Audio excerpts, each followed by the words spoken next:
Hey, Matt. Hey, how are you? Good. How are you? Good. Sorry I didn't give you a shout back this afternoon. I see we're live. Yeah. I was sorry. I had a 10 o'clock meeting that all of a sudden it was 1 o'clock and Yeah, there was just those two items we had to discuss. So I think we were on there for maybe a half hour. So you didn't miss much. okay. I got a haircut today and I realized how far back my hairline is starting to recede when I get on here.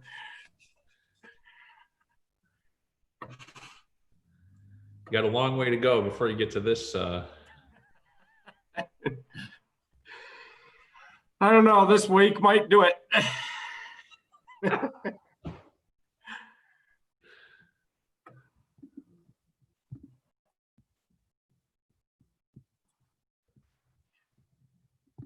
pretty weird. I had to turn the lights on to have enough light for a 6 o'clock meeting.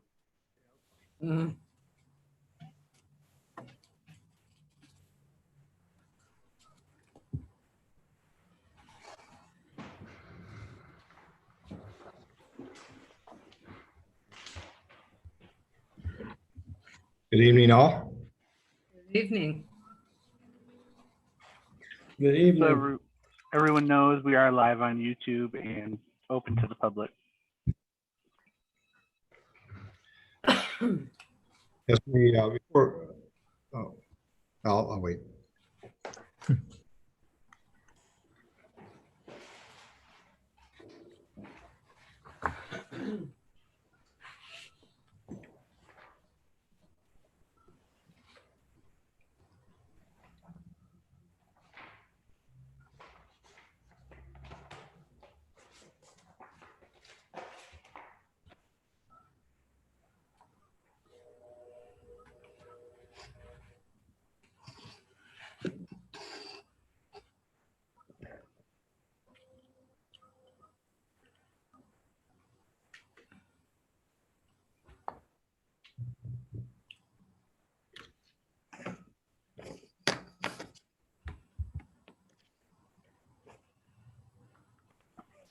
Does Chief McCormick need to be made a panelist?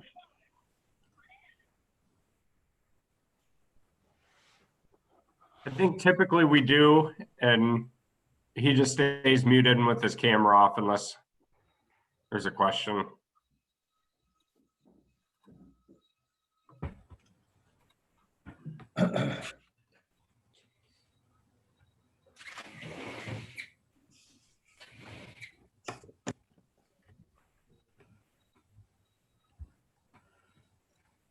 Matt,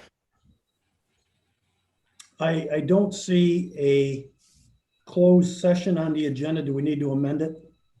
No, I think it's there. Let me look. I thought it was item 15. No, but- it's there. It's what happened was, John, it was revised, and that was the second email that you got on Friday from Jamie.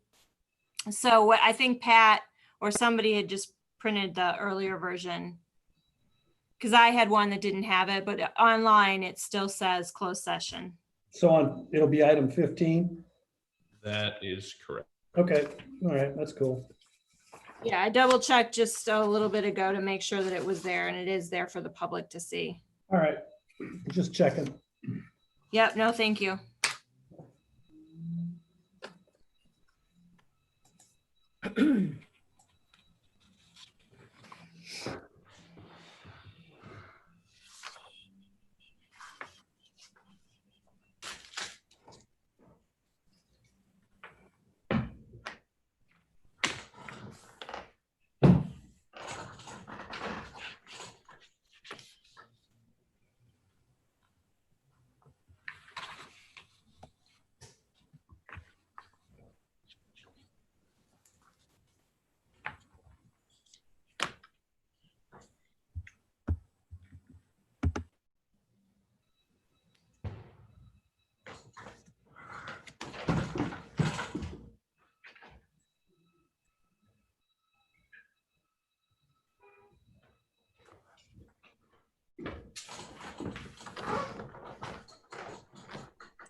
Hello, Jeffrey.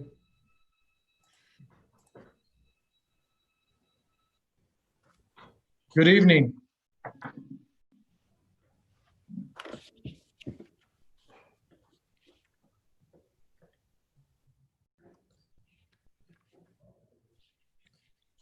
Bob, did you make it up north over the weekend? Yeah, I was up there actually, but I came back early. I went midweek and came back, my niece, and then we're up there for the storms on Sunday night. But I did get up for the week before also. There was just a ton of people up north. Yeah, yeah. I know when I was driving back south, I looked over at the northbound. I go, goodness gracious, that was Friday.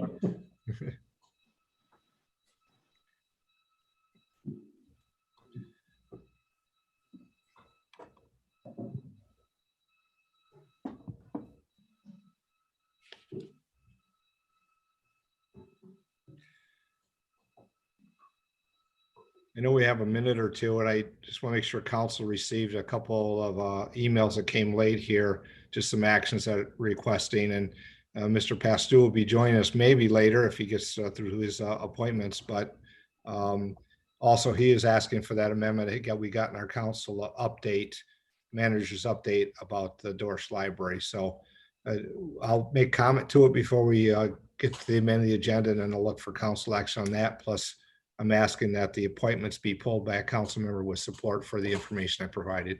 And I can talk to that as well. Glad you got it.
Michelle, I have 6. I'll wait for your cue as well. Yes. I do Okay. too. Okay, it is 6 o'clock. So at this time, we'll call the city council work session to order. Clerk, please call the roll. Councilperson Vining, Here. Germaini, Here. Gilmore, Here. Felder, Here. Whitman, Here. Iko Angeli, Present. Mayor Clark. Present. Looking to the work session, I see both Mr. Sellen was here, but I know there's assignments in order. I believe the loop trail is first. Yeah, Mayor, I know that Vince had sent out a list of the items and who was going to present on them. If you just want to go with that, that would work great. All right, thank you. So the first one on the presentations this evening is the Monroe Loop Trail Project. And Lucy Fortin will be presenting. I know that she is zoomed in with us today, and I'm looking at the clerk and Lucy to be able to make sure we're connected so she can present. Looking for Thank the you. video. Thank you, Mr. Mayor. I can't seem to get my screen going. Michelle, is there? Okay, I'm getting it now. Hello, everyone. My name is Lucy Fortin, and you know me because I've been before you before, and with the Parks and Recreation Master Plan, I think that was over a year ago.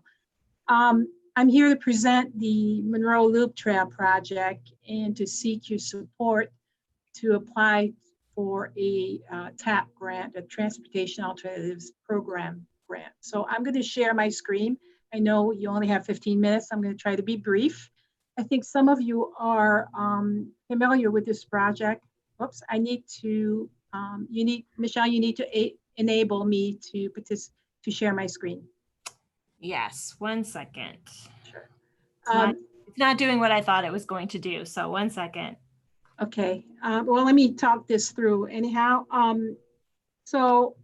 We started looking at this trail. Actually, the trail project dates back to 2006. Some of you may remember this, others are new to this and may not. We were privy to receiving a grant from SEMCOG to conduct a feasibility study. And by we, I don't know if I introduced myself clearly, but my name is Lucy Fortin. I work with Manick and Smith Group. So we were retained by the county to do this feasibility study, and the city of Monroe, Mayor Bob Clark, and Crescent and Monroe Township were all part of this project. Can I do this now, Michelle, you think? No, and I'm asking for our technical help. Actually, I can. So it looks like it's going to work. Oh, he said he took care of it. So yes. Oh, okay. I should have said I did it. Right. I didn't. There we go. So let me give you the visual because I think that speaks to this. There it is. And I'll give you the bigger picture. And the participant on the right side might be in the way. So I don't know if you want to minimize that. You don't really need to see me. The pictures are probably better. So as I said, this is a Monroe Loop Trail feasibility study. That's what I'm talking about. And I'm here tonight to seek your support to go after a grant. This project was a 2019 project. And what we looked at, and I'm pointing, and I hope you see that, is a 6.5 mile shared use pathway off the road that would start in the city of Monroe here at Rossler and 5th and be within road right of way, Kaylani here. And I'm now going on West 7th, and we're entering Monroe Township and cross her road and follow an old railroad bed all the way to South Raisonville Road, at which point it would go north along the east side of South Raisonville within Monroe County Community College property, ISD property, and Monroe County properties all the way to Territorial Park across the river, at which point it would cross North Custer and head east, north, on the north side of North Custer, all the way to Munson Park, where it would meet the Mark Rural Trail, which I believe ends there, unless it's there, it's considered the Munson Park Trail at that point. So we call it the Monroe Loop Trail for a couple of reasons. As you see here, the idea would be that, first of all, this connects to the River Raisin Heritage Trail. That's this designation from the trail from Sterling State Park all the way north Territorial Park along North Custer and Elm. It would make the loop really from Sterling State Park all the way to Community College. And it would allow a bicyclist to cross here at North Dixie Highway, your bike lanes where they end here, and go on street all the way to this connection, and then follow the shared use pathway here this way and continue on this way. There's two loops really that could be accomplished, one at the Rossler Bridge and the other at North Dixie Bridge. It could be connected to your Riverwalk as well. I gotta say, as far as the city goes, I think a future project should really be to make those connections, on-street bicycle connections, because the pedestrian ones are there, more readily available, either by signage or bike lanes accommodation or so on and so forth. So let me keep going. So, as I said, this is a project that started in 2006. What you have here is an old aerial photographs that shows the extent of that project at the time. I realize this is really hard to read, but I just want to give you a flavor that the Loop Trail really started in 2006. At that time, the county looked at a countywide greenway vision, which was the term favored in 2006 to refer to trails. And you see the loop trail is right here and was born out of that effort. Some of you might have participated in those Imagine workshop that took place at community college. Anyway, this was a project that came out of that. The county by 2000, oh, let me go back. The county by 2008 had received a fair amount of funding. They had received funding through the agencies along the way, as well as some federal funds. I think, not quite sure where they were coming from, but not enough to accomplish the whole construction. By the time the downturn in the economy in the 2008 started, the project was just kind of put aside. However, the funds that were accumulated at the time really served to do the trail that's the connection between the Battlefield Park and Sterling State Park. That connection was done using those funds. So the trail has been a priority in the numerous plans, and the latest was the county had that in their plans. So we're going to be able to refer to the fact that the project has been a priority in numerous plans already. Will be a benefit. As far as its connection to the regional plan, the Monroe SEMCOG came to recently have adopted their mobility plan this year. And in the trail that you see, this is the plan for Monroe, and this is an overall vision for the whole region. In Monroe is tiny in there. In the River Raisin Heritage Trail is the only trail that's recognized as a regional trail in Monroe County at this point. So the benefit is our project really expands on that and ties into that. The Heritage Trail, as I said, is the trail that connects the Sterling State Park system trails all the way to Territorial Park here, County Park, the Trading Post at Raisinville Road. That's the designation for that trail. And it connects many of the city amenities, including parks, recreation parks, and heritage and historic sites. It also connects many regional destinations, and I'm referring to the ones that you're very familiar with, the River Raisin Battlefield, Sterling State Park, and the Detroit River International Wildlife Refuge. It also connects many of your community destinations, and you see here mostly city parks, Mike Rural Park, the River Walk, Veterans, Munson Park, and of course, Territorial Park. It also will connect many county institutions and many of the community institutions. High school, the community college, intermediate school district, a lot of the agencies that are located on Raisinville Road, the county fairgrounds, and the Ellis Library. In conclusion to that is really, it's got community and regional connection and connectivity. And that's a real plus for our grant submittal.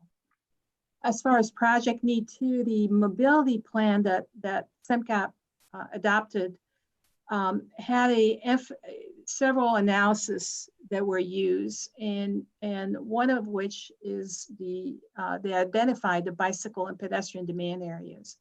They also identify equity emphasis areas. Equity population really means seniors, children, minorities, low income, and those people that rely on bicycle and pedestrian ways in order to get places.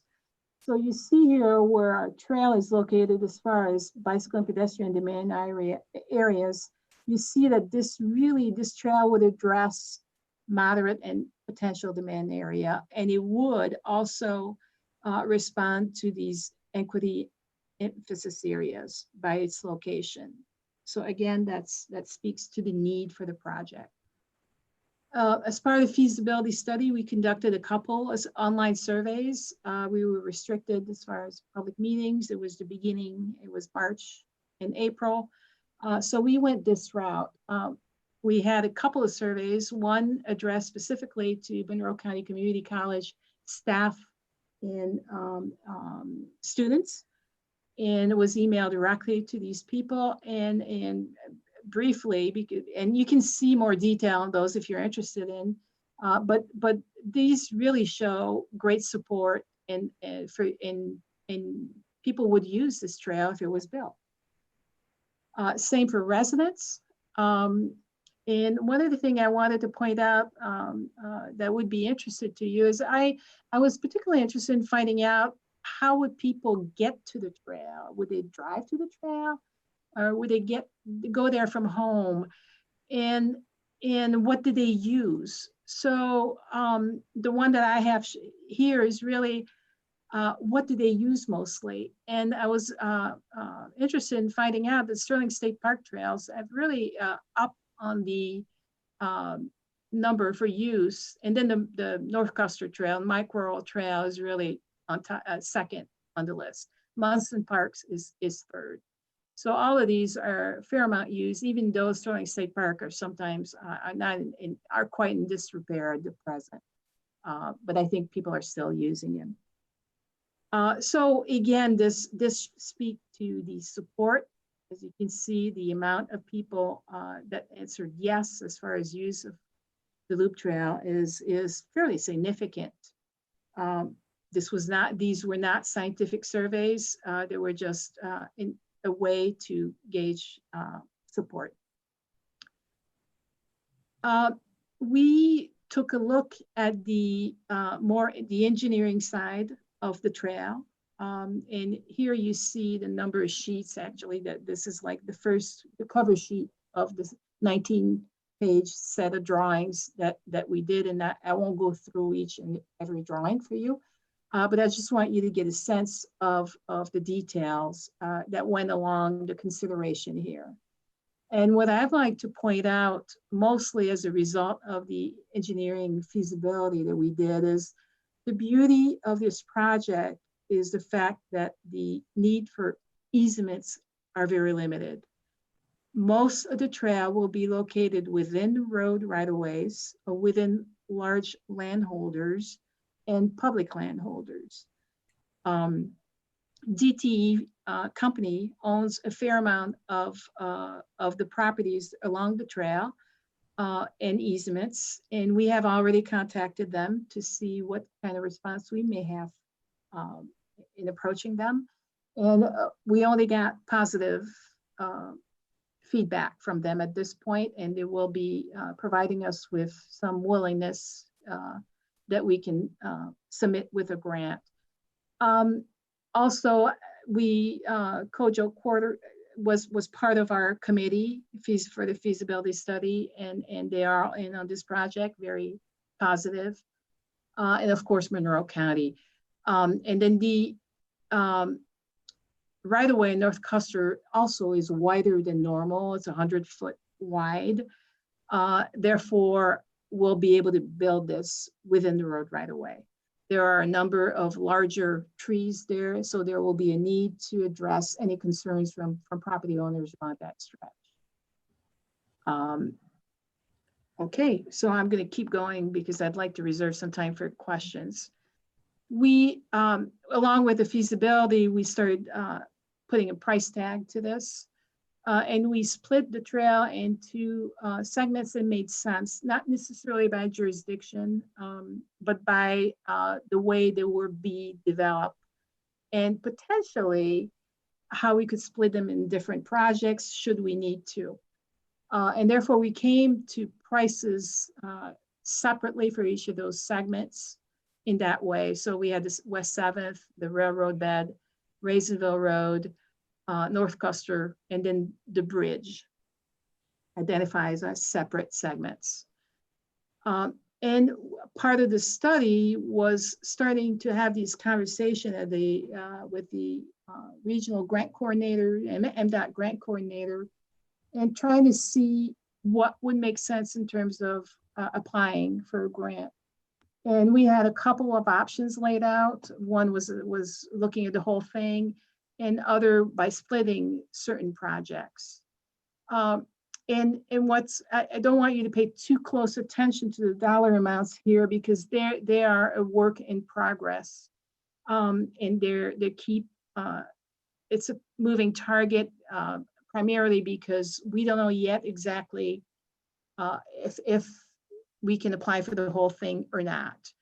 What I would like you to focus on is how we propose to fund this. We propose to get a large federal grant that would come up with most of what we need for the project cost. We also propose to come up with some state funds that would amount to the maximum we can get from them. Unfortunately, it's only 300,000 as far as we know. It might change this year. And then the rest would be what would be considered as the potential, the match. But the match would come up with a large amount from what we call local and regional foundation funds. We will need to approach some of those funds that are both within the Monroe County and outside of Monroe County to come up with the most sizable portion. That's probably going to be much more than that. We also hope that the funds that those agencies, Monroe County Community College and the ISD Library, were willing to put forth in 2006 will still be a viable option. We also think that we can get some private donations easily for this project so that we bring down this amount that would be the amount from the local communities to something that's doable. Evidently, if we are not getting TAP or a large sum from regional foundations, this project is not going to go forth, in our opinion, unless we really split it in the very smaller sections. So we are trying to keep that amount as low as we can. As far as timing at this point in time and from further discussion with coordinators, it appears that this could be a 2023 construction project. So the idea would be to apply for what's called conditional commitment, and it's happening, the deadline is October 14th, and see where we go. And the conversations and the negotiations with the grant coordinators are going to keep happening. Therefore, you can see more at a later date as far as specificity and dollar amounts coming. So in summary, just to reiterate some of the stuff I said, this is an older project. It's not anything new. It was funded in 2019 as a feasibility study, and we've gone through this and got great encouragement from grant coordinators at the regional level. It's got regional and community significance. It has support from the local community partners and the foundation. It has limited easement requirements, no land acquisition. I should say that one of the bigger stumbling block that we had originally was who's going to own it and maintain it. And the county, Monroe County, has come forth to say that they would assume that responsibility. We have strong SEMCOG and regional encouragement for funding for this project. In fact, in conversation with Brian Pollock, we went back and forth as far, okay, should we apply for the whole thing or should we apply for pieces? And in the end, we all decided that the whole thing makes sense. And if we have to scale back, we will. This is a beautiful project in terms of quality of life, not only for the city, for Monroe County, and for the whole region. It speaks to the regional tourism that we're trying to establish here in the city of Monroe and would tie in so many of our greatest assets. And it brings together all these jurisdictions. So overall, this is would be an amazing project as far as I'm concerned. And we're seeking your support in order to pursue this grant. And right now, I'd love to open it to any questions you may have. Okay, at this time, if we could get the full screen back, that way I can see the council members and those participants, but may have to just speak up because okay, here it is. I'll look for the council members, any initial questions. We have that later for a resolution for support. I know Lucy and I chatted. There is an adjustment to that resolution. There's some final things came in regarding if you want to cover that, Lucy, the amount was. Yeah, well, in pursuing this grant, we've worked out the whole thing, and because now this has become a 2023 project, we need to include some inflation and some other contingencies. So the ask will be more. I think in your resolution you have like 2.3 amount, if I read that right, and it's going to be closer to 2.5. So, and it might change, and therefore I would recommend we avoid putting numbers at this point in the resolution if you are comfortable with that. Primarily because, like I said, it's still a moving target. I think that maybe if you don't refer to amounts, it might be preferable. So if you were to consider striking down that amount, evidently, when we come to a final number, we will be back before you to have that discussion. Okay. And so many things have to be, so many pieces have to fall together before we can be sure of the amount. Okay, John, you have your hand up. Yeah. Thanks, Mayor. Just curious, Lucy, why the former railroad right-of-way that the city owns that connects Woodcraft Square with almost to the downtown is not included in the trail plan? Well, we spoke to Pat Lewis at some point, and there's a cut, I think, if I remember right, and this was many months ago, there is a piece of property that would prevent a connection. We would have to go through sidewalk, and then the segments that are in between streets would create a great deal of crosswalk situation that may not be safe. However, I mean, what happens from Fifth and Rossler can be changed or added to. And if you think that deserves, if that can be accomplished, I actually don't know who owns it. I think, oh, maybe that's what I remember. Some of those, that right of way is back to property owners. Well, Possibly. The city owns it all the way to Amit Milling.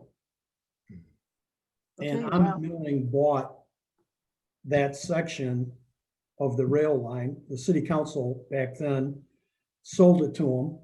And, you know, we know that the DNR funds can be used for land acquisition. If we were to at least put it in the plan, then at some point in time, it would be consistent with the regional plan, and we could possibly buy that property back and then end up with a trail that goes from Woodcraft Square all the way to the downtown. That would be beautiful. And then you can tie into First Street as with bike lanes. Correct. That would go all the way to Winchester. I Yes. think that would be tremendous. And I certainly can add that language into the grant submittal as a something that the city is interested in looking at, without committing too much more than that. But certainly that would be a beautiful project. Thanks, John. I think that's a good idea. I think the Woodcraft Square section is the only part that would be having to kind of loop around, but once you get to the pathway, it does go through. And if we could get the Amit, that gets you right to where we are looking for get to the downtown. So it's language that we can talk with Lucy about and see how that goes, and also present that previous plan from a while ago, but I know we have a copy here in the city somewhere. Other questions from council for Lucy, at least on the presentation? As stated, it'll come later for looking for the support from the council at the regular meeting. We're just having discussion at this point. Yeah, one last question, Your Honor. Yep, sure, John. Lucy, is the railroad right away from her road to the community college, is that still under public ownership? No, that's, there's 3 owners. DTE Company owns a great amount of it. Then it's a Carrington Farm Golf Club and the Monroe County Community College. Are they all? But they're the all- whole piece that where the trail will be located is also a DTE easement. Okay. You know, Yeah. Oh, Michelle Germini. Hi, Lucy. Would the trail itself be made of asphalt? yes, if I didn't make that clear, this is a asphalt, 10-foot wide asphalt pathway off the road. I think some people have, so it's not, it's going to be for pedestrians, it's going to be for families with strollers, and it's going to be a safe, separated pathway. Thank you. Mhm. I'll see if there's any final questions or thoughts. I don't see any hands raised. I know we have some other items on the work session as well. Lucy, thanks for the presentation. Appreciate it. It's very informative. And I know that could be made available to council if they wish it, to view it again later. And we'll have some further discussions probably on that thought for this evening. Mr. Mayor, thank you. And I'm available, so I will make myself available via Zoom. And if you have questions during the meeting, I'll be glad to answer. Okay, very good. I know you have a meeting later. But, No, I was mistaken. It's tomorrow. okay, well, that's great. Well, maybe we'll, if there's questions come up later and you're in with us on this on a regular meeting, then we can touch base with you there as well. Okay. All right. Thank Thanks, you, Lucy. everyone. Thank you. I guess as Mr. Sal said, I'll just kind of move along. I have the list for the next item is the proposed 2020-2021 CBDG Annual Action Plan. And Mr. Green, if you would, please. Good evening. And I was going to ask Michelle, is Caitlin online? She is. Would you like me to promote her to panelist? Yes, please. And the reason I'm having Caitlin come in is Caitlin is our planning assistant, but is also the CDBG coordinator, taking over for the work that Matt Wallace had done. So I was going to ask her, she helped put, really put this plan together, and then we kind of tweaked it a little bit in the end, but I'm going to ask Caitlin if she wouldn't mind kind of going through a little bit of the plan for you and outlining it and why it's here tonight. So Caitlin. Okay, good evening, Council. The Community Development Block Grant is a HUD-funded grant designed to assist low and moderate income persons within the city. Activities using CDBG funding must meet one of 3 national objectives. Benefit low, moderate income persons, eliminate slum blight areas, or assist with an urgent need. In addition to meeting a national objective, at least 70% of grant funds must be spent on activities that benefit low mod income persons. This year, the city's allocation is $458,973, which was an increase of $7,000 from last program year. Let's see here. This year, the city will continue to fund activities to support those in need, such as emergency food distribution, eviction and foreclosure counseling, home rehabilitation, lead-based paint remediation, down payment assistance, blight removal, as well as improvements to the ALCC and Labor Park.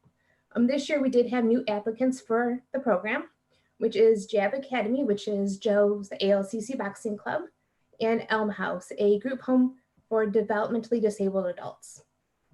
Currently, the plan is open for a 30-day public comment period. A public hearing will be scheduled at the October 5th council meeting, when the final plan will be submitted to council. And then if there are any questions regarding the plan, I'm happy to answer. Kelly? I'm sorry, I didn't catch the amount that the city received this year. Yeah, it is $458,973. And that is a slight increase from last year's allocation. Not a whole lot, but a slight. Thank you. I know we get this list as it comes through as we start to have discussions later. And that list that Caitlin went through, the eligible items and then the new requests, I think would be beneficial to council to get as well. Because it's always a good reminder, because there's always one in there I seem to forget about or don't recall that's part of it. So a little email with those would be beneficial to council as we start to think this through. So we see the distribution groups. That'd be wonderful. Thank you. Absolutely. And one of the things I would remind council of is that while we try to expand out and use funds into different projects like Labor Park this year, the ALCC, HUD does require us to have certain elements in our plan every year, things related to low and moderate income families, homelessness, those kind of things, which we do make a part of our annual program. So again, we're continuing those, but trying to expand out where we can. Very good. Thank you. I'll see if there's other questions for council on this introductory overview here for the upcoming annual action plan. John. Thanks, Your Honor. Jeff, Caitlin, a question for you. Under your action plan, if I look under the funding, if I added all of the funding up, that would come up to the 458,000? Yes. And there is some that will be carried over from our previous year. There's item sort order number 6. It looks like it may be on page 17 of the plan. It's under blight removal and code enforcement, and it says the geographic areas are going to include the Orchard East. It says citywide neighborhood improvement zone. Is citywide, does that mean the entire city or citywide neighborhood improvement zone? I mean, I had a hard time figuring what geographic area that is. I know where the NEZ is at, but does it also include any property throughout the city? So the way that was written is it is going to target in the Orchard East and those neighborhood enterprise zones, but we did add citywide in there just for those properties that may come up that would qualify. So we didn't write ourselves out of being able to assist those properties. Okay, because part of the discussions that we've had on neighborhood stabilization, a lot of our blight seems to be focused, and code enforcement seems to be occurring in, or lack of, seems to be occurring in Census Tract 321, which is the area between south of the river between Monroe and Telegraph. And that's an area that we've talked over and over again about really hitting hard for neighborhood stabilization. There's 85,000 in there for that, and then there's 125,000 for homeless at-risk housing costs. And personally, I'd like to see those amounts switched. I think we should be putting more money into neighborhood stabilization because it benefits more people in the community. Okay, we can definitely look at that, and we'll be getting feedback from the public hearing period that we have for the 30 days. And we do utilize the blight going out and help cover some of the costs of blight throughout the city as well, in addition to the areas that are specified, but we'll definitely look into that and bring that forward. Because I was, yeah, thanks, Jeff. And I was hoping that, of course, the city manager hasn't really given us yet. I know he's been thinking about kind of a new neighborhood stabilization or services program for the city.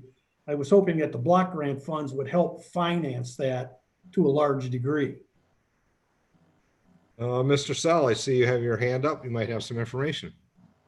Yeah, just on the demolition and or blight removal in general. Back in June, when City Council approved the demolition awards for this year, there was $60,000 that was approved to come out of the CDBG funding. When we reallocated CDBG funding or amended last year's budget to fund the ALCC projects, that funding was moved towards ALCC, so we need to at least be accounting for $60,000 in this year's budget toward those demolition awards that were already approved to be funded by CDBG. Well, that's a big part of the $85,000 that's already there. Okay. Thank you. Thanks, Your Honor. Yeah, thank you, John. Other questions for Caitlin or Jeff from council members? Okay, I don't see any. I think there's a couple follow-up items that if you could forward those along, I think it'd be beneficial as we start to prepare for that. And it is, as John said, as we meet with the manager as well, some of those items. And thanks, Ed, for the clarification on that at the amount that's going to move forward for demolitions. Very good. Thank you both. Looking at the work session, the zoning and sign ordinance amendments, Mr. Green. Gee, this is a momentous day. Yeah. We have the zoning code coming before you for the first time tonight. I'm not going to spend a lot of time going over that. You have heard this multiple times over the last 2 years. We have done a lot of work. We unfortunately were slowed down by COVID this year of being able to get together and work. We were actually doing some meetings by Zoom. So that helped us. That was able to keep us going. But on Monday, July 13th, 2020, the CPC conducted a public hearing and review of the proposed legislation, the new zoning ordinance. After a presentation by staff and brief discussion and their public hearing, the commission took action recommending adoption to you, the city council, of the proposed zoning ordinance. We have a letter attached in our packet with the regular meeting from the chairman, Steve Schwartz of the CPC, making that recommendation. And just as a reminder, a couple of things that you will find in the zoning code. The proposed zoning ordinance includes a number of new zoning districts to better reflect the changes that are taking place in various locations throughout the community. It introduces changes in formatting that include a 4-page précis for each zoning district, kind of outlining the things that are allowed to go on in there and providing information in an easily findable area. It has revised definitions, cross-referencing, a revised historic overlay chapter, creation of an index, and revised and updated zoning map.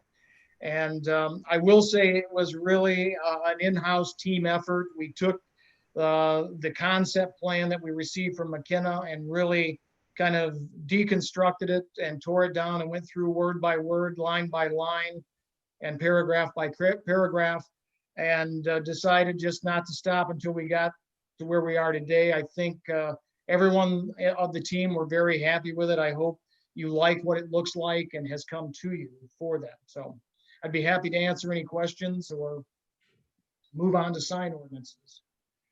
I'll see if there's any council questions on the zoning ordinance. I know that we have that in our agenda just for the first reading and setting a public hearing. I'll just make a couple of comments. I guess a lot of hard work, and I very much appreciated all the work that was done by all those participants and the staff, particularly of getting to where we were. And while we started things kind of changed, and it left it to the staff to really, as Jeff said, to get back through it.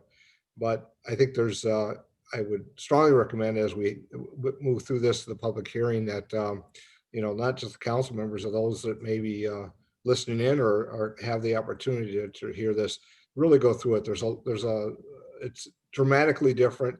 And I think it's much easier to understand and read, and you can really find things that you may be looking for much quicker.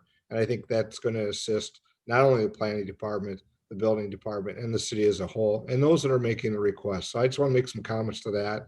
And I'll just stop and see if there's other comments. If not, Jeff. Okay.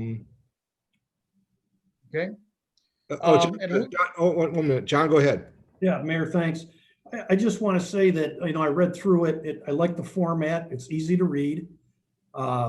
It'll provide a property owner a lot of information in few pages. But the other part that I think Jeff mentioned it, but doesn't hurt to stress or emphasize, is that we added more zoning districts as part of the zoning committee that some of us were on, especially in the commercial area, to reflect the character of the commercial areas along South and North Monroe Street. Because we had one zoning district that tried to address both of those areas, and both of those areas have redeveloped a lot differently. So the new code is much more attention to the land development patterns and a lot of the property details within the city. So I think it worked out really well. And I got to, congratulate the staff on really putting forth a nice working product for the community. Thank you. Thanks, John, for mentioning that again, because we also had North Dixie, which is, trying to make that fit, and then the Battlefield area. So it really, I agree, John. It allows somebody to pick it up and find what they're looking for in the area that they may be doing work, which is much better than we had before. So. And Mr. good. Mayor, if I might, that was, and Councilman Iko Angeli is exactly right. That was one of the comments I made to the Planning Commission when we were talking about this at their meeting, was that if you imagine Telegraph Road, South Monroe Street, and North Dixie Highway, and think about all the things that go on and how they look different, and imagine one zoning district that covers all of those.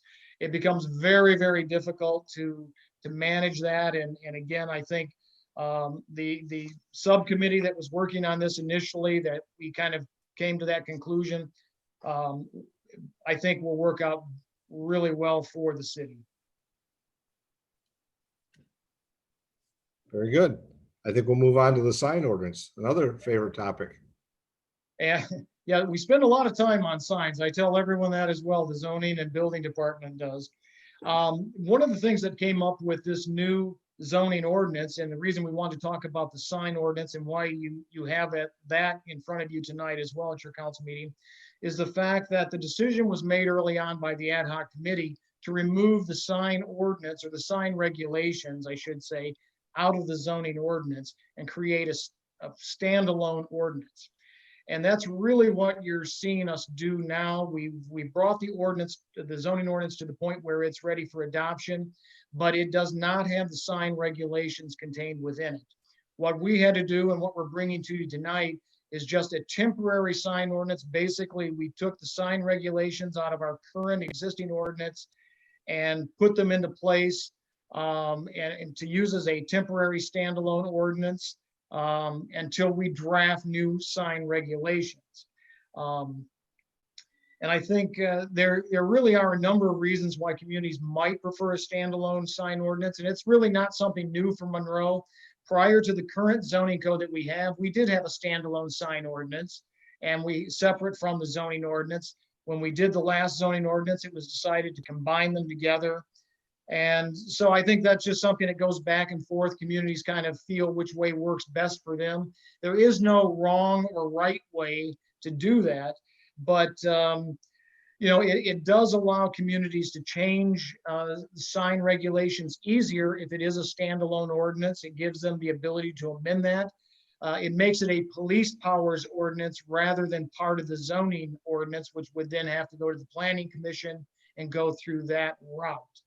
And of course, the Supreme Court's decision a few years ago in Reed versus Town of Gilbert, Arizona, I know we've mentioned this and talked a little bit about it over the past few years, is really what kind of perpetuated a lot of changes going on. And I think probably the vast majority of sign regulations throughout the country were turned on their heads because of that decision. And while Reed involved only the regulation of temporary non-commercial signs, the court decisions has been applied to the regulation of permanent signs, as well as temporary and business signs, on-site signs, off-site signs, or what we typically refer to as on-premise and off-premise signs.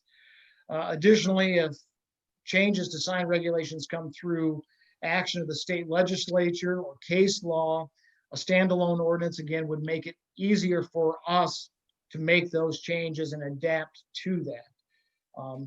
There is really no prohibition to a municipality removing sign language or sign regulations from its zoning ordinance and replacing it with a standalone ordinance, a police power ordinance. So that's really kind of the decision that came out of initially our ad hoc committee that was working on the zoning code, and that's what we're carrying forward. We anticipate we are actually working on the sign language now, the new sign language, but we did not want to have a gap in between adoption of the new zoning ordinance and getting that new sign language together. And that's why we're asking for the temporary standalone ordinance tonight. Questions? I'd be happy to answer questions. Yes, Kelly. Hi, Jeff. I know in the past, business owners have had several complaints concerning the different signs. Do you think this new ordinance will be more feasible to them? What do you think about that? Well, sign ordinances are made to kind of limit the proliferation of signs for us. Businesses want as many signs as they can get up, and we understand that. But what we try to do is work with them so that they can get the best usage of the signs, yet not clutter up everything with signage. Because if you go down Telegraph Road, you've got pole signs and signs in windows, and you know, we battle this every day. I say battle because we're out and we're trying to deal with the regulations as have been approved and adopted by council. You know, to follow what the sign ordinance says and to get compliance with that. So I hope it will be easier for people to understand when we're done. I think the Gilbert case does change some issues for the types of signage that can be used. Signage should be content neutral. That is, we don't look at what the sign says. Basically, what we'll be regulating are sign sizes, locations, and those kind of things. So it's taking us out of a lot of the decision-making related to signs, but we still have and deal with, you know, where they can be, the number of signs and those kind of things. And there's different ways to do that, but we're going to be looking at those as we go through and finish writing the ordinance. So. Andrew.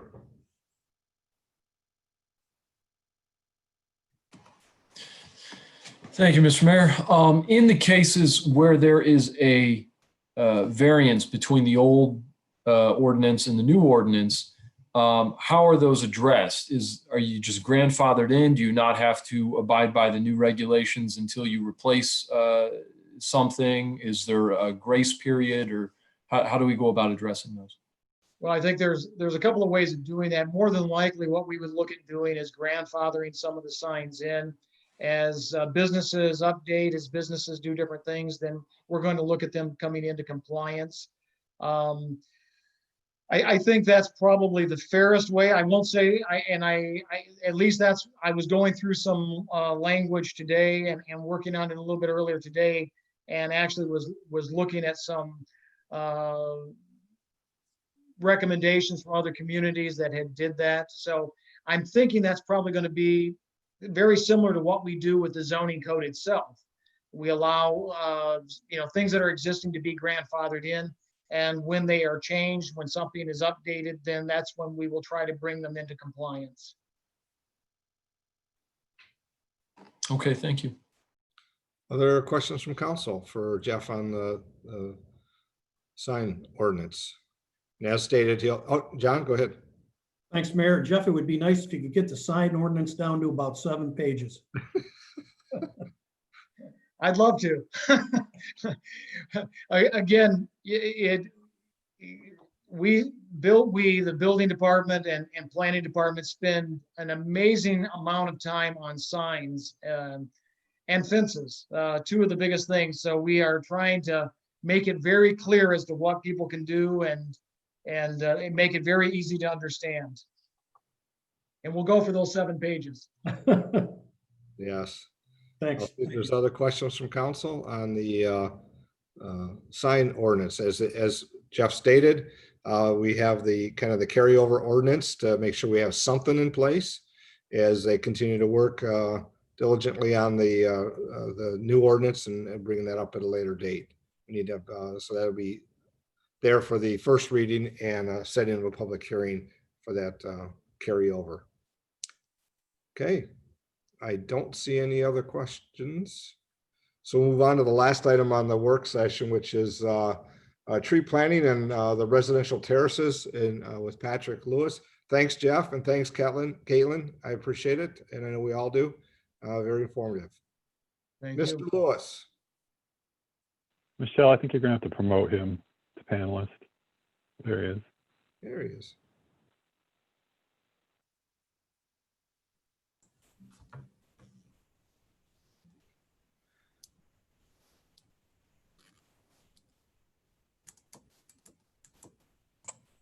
There he is. Okay, sorry Good about evening, that. Patrick.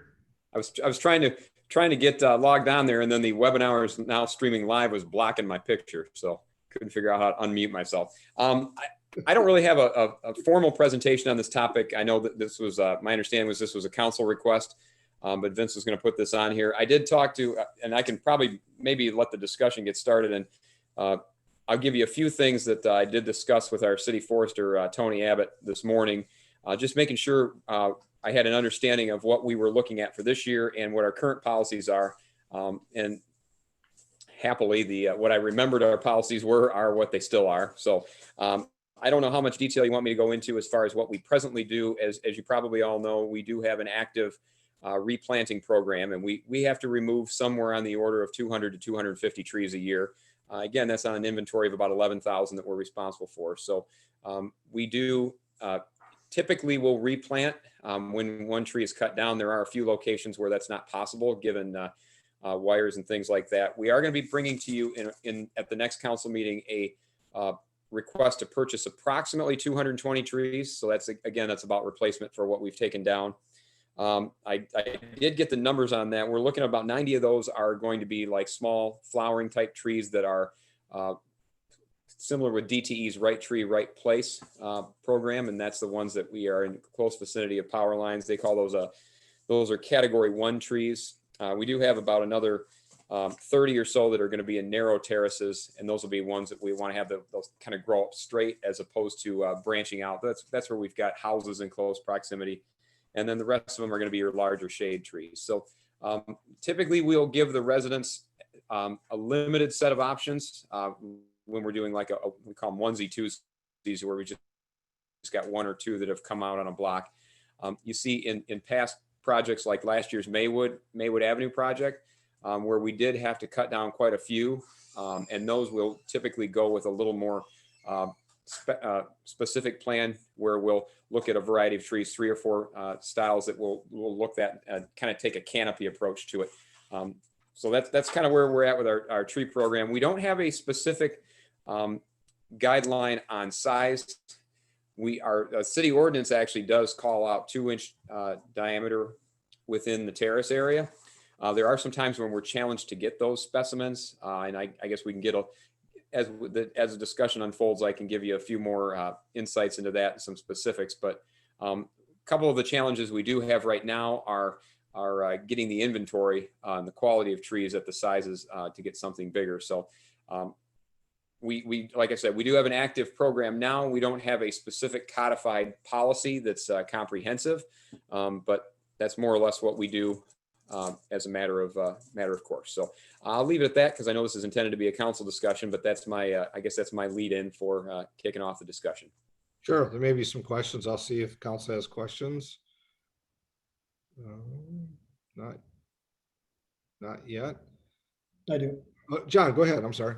Thanks, Mayor. I'm trying to raise my hand. I saw it. The reason why I think this is on the workshop agenda is that I had I've had several residents that have contacted me relative to the city removing trees in their neighborhood and then one not replanting them, or the other issue was planting extremely small caliber trees. And my emails always go to Vince and Patrick. Vince had emailed me, said he was going to put it on the workshop meeting because he really thinks we're at a point where he thinks that the city needs to have actual street guidelines relative to the size of trees so we get rid of the subjectivity. And I know in a lot of communities, they have a uniform tree planting plans that require a minimum caliper size. Now on the committee that's working on the Lazy Boy project, that would be Brian and Michelle and myself. MCCC has put together a street guideline for the streets in that project of a minimum of 3 inches spaced 40 feet apart. And I know that in some locations with Edison, it may not be practical, but the idea was to actually develop a street planting guidelines for the city So we know what's going to get planted, how much they're going to cost, and the type of trees. I'm not familiar with category 1. That must be like an Edison thing. You know, Edison, personally, Edison has not done the city a favor when they come down a street and they basically butcher the trees in order to make sure that their wires have adequate distancing. I mean, if you go down 3rd Street, for example, where I live, when they came through last year, every tree, instead of being a canopy tree, turned out to be V-shaped. They cut the entire middle of it out. I mean, it looks ridiculous. So I think we need to have policy on trees. And while we're talking about it, we should also have a policy on street signs and municipal street signs. Because in some communities, the street signs are poles, not channel pole like we use. And in some communities, the back of the sign, rather than just being the aluminum, the signs are painted black on the back side so they don't have reflectivity and they blend in more with the street and the environment. We just have to start improving the appearance of our streets. And the way to do it is with the municipal signage and with planting larger caliper street trees. And having a master plan, because I think the city spent close to maybe we got a grant for 90,000. I know the project was around 90 grand, maybe 6, 7, 8 years ago, to do a street tree inventory. And that inventory identified areas in the city that really are void of street trees. And we should be making a conscious effort to go into those neighborhoods and reestablish that tree canopy, because it's good for the environment and it's good for climate. I mean, neighborhoods that have a lot of canopy trees during the summer probably see 10-degree difference in cooling. So, but I think that's where Vince was going for. He thought maybe we were at a point where the city needed to have a formal policy. And I kind of agree. Brian. Thank you, Mayor. I agree. And I totally agree that Edison has been doing a hack job on a lot of our trees. I just don't know if there's anything we can do to prevent that from happening. I'd love to see it happen, and I'd love to see the bigger trees and our, the bigger canopy, the whole shot. But I don't know if we're going to be invading upon Edison doing the same thing again when we do that. That's the only thing I would state with that, because I agree with you, John. I definitely would love to see the canopy, the bigger trees, all of that. I just don't want to see something that we do get undone by Edison like they're doing now. I guess I'll follow up on that, because I think about, the trees, and I think Patrick kind of touched on it. So John is, the right, as he said, the right place, the right tree, because if you, no sense of planting one that's going to go sky high in the end, knowing the wires are there, when across the street it isn't. And there's a way to balance that look and make it so it all looks correct.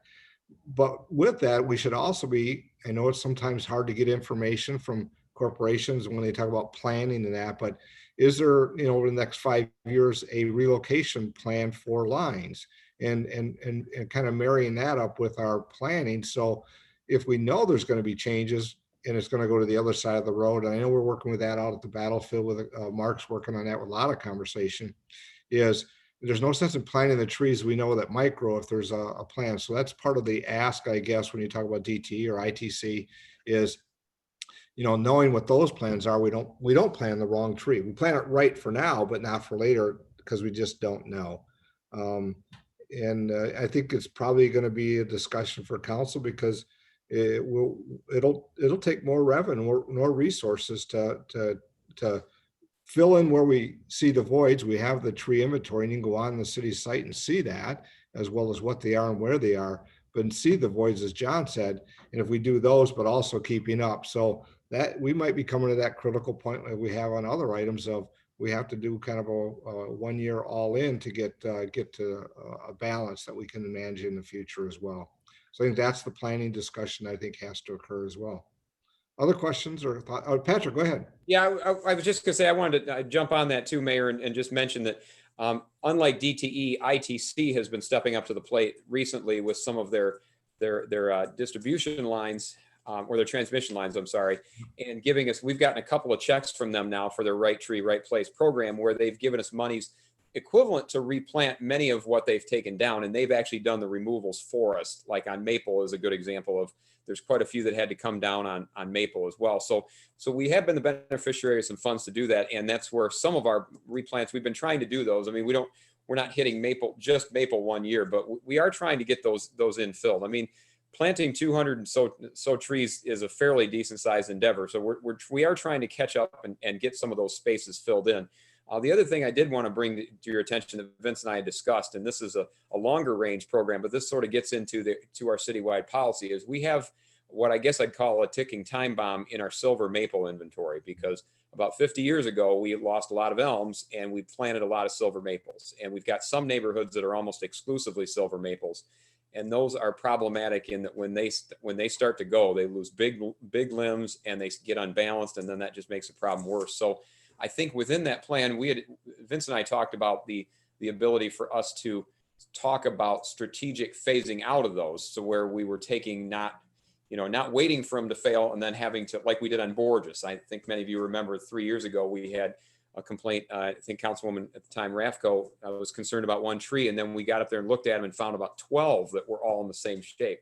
And so we more or less had to clear cut the east side of Borges. We're trying to avoid doing that, but that may be more of the same, where we're going to have to commit more resources to replanting maybe 10% on a street every year with a larger diameter tree to start. And so that's one aspect that I wanted to bring up and put in that plan too. And I don't want anyone to think that the Public Services Department is opposed to the larger specimens as a general rule.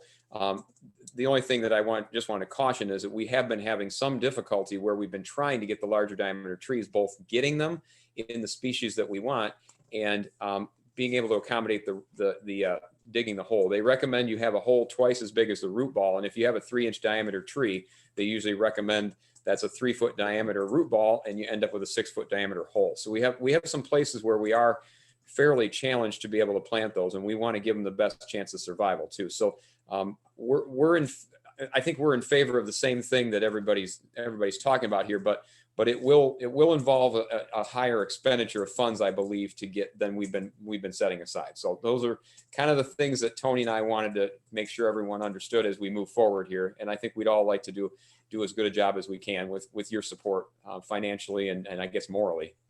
So. Thanks, Patrick.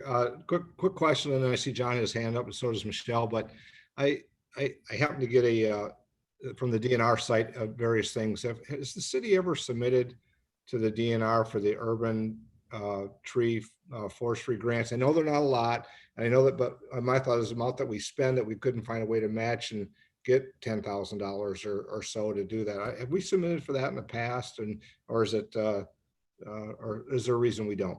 No, actually, the tree inventory Councilman Michelangelo referred to was the last submittal we've had, and we got over 20% of their entire grant funding for that program for that year, and I think it was 20,000. We were the largest award that they were able to give. So I've deliberately held back the last few years because we don't, I think they like to cycle it around a little bit better.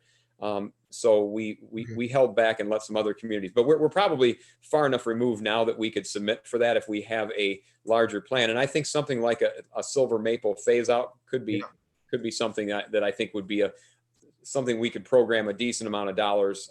You don't want to get a $2,000 DNR grant usually because the paperwork takes as much time as the grant funds. But yeah, that was a very successful grant program, and I think we're about ready to step back up to the plate and apply again. All right, thanks, Patrick. I think the deadline for this year is the end of the month. Michelle, go ahead. I think it's worth investing the money for our city for a long term, because we need a quality canopy for our city. And I think the only reason we're going to get that is if we invest the money into it. So I'm all for investing more money to get a quality tree versus the 2-inch, because I know in front of my house, they're leaning right now. So I'm not for the 2-inch. That's all. Thank you. Thanks, John. Yeah, Your Honor, I was going to ask Patrick, for example, we've put some serious money into the repaving, or actually the reconstruction of Harrison Street. Mm-hmm. Are we going to go in now that that's done and fill in where they need street trees to complete that project? Yes, actually, that was a specific question because I don't usually get personally involved in filling out our list. Our forester handles the day-to-day on that one. And he did. I asked him. I said, "Well, how many holes are we looking at now on Harrison?" And he said he's got about 14, and he's got 14 trees in our fall tree planting that are going to go on Harrison. He did identify a few that he thought were in fairly poor health, maybe 7 or 8 of them. But he also said that they weren't imminent either. So I think the idea would be same type of thing there. We'd plant the 14 this year, wait a year or two before we did a few more removals that we felt were necessary. Let those grow a little bit more. But yes, he did. That's standard procedure at this point now. Certainly after last year's Maywood program, that we're looking at all the streets we're resurfacing or doing major work on, because part of it is with curb replacement. If you have to cut roots, because some of these trees are only a couple feet behind the curb line, if you have to cut roots, you've got to look at the overall health of the tree. And if it looks like that little bit of cutting may tip the balance, we need to be prepared to replant those. And so that's what Tony's been doing, and he did on Harrison this year as well. Your Honor, how big were the, Patrick, how big were the trees on Maywood? It was a variety. I can look it up and I'll give you the answer. I don't have it handy. I should have anticipated that question might come up. I know what we did first was we set the species we were looking for.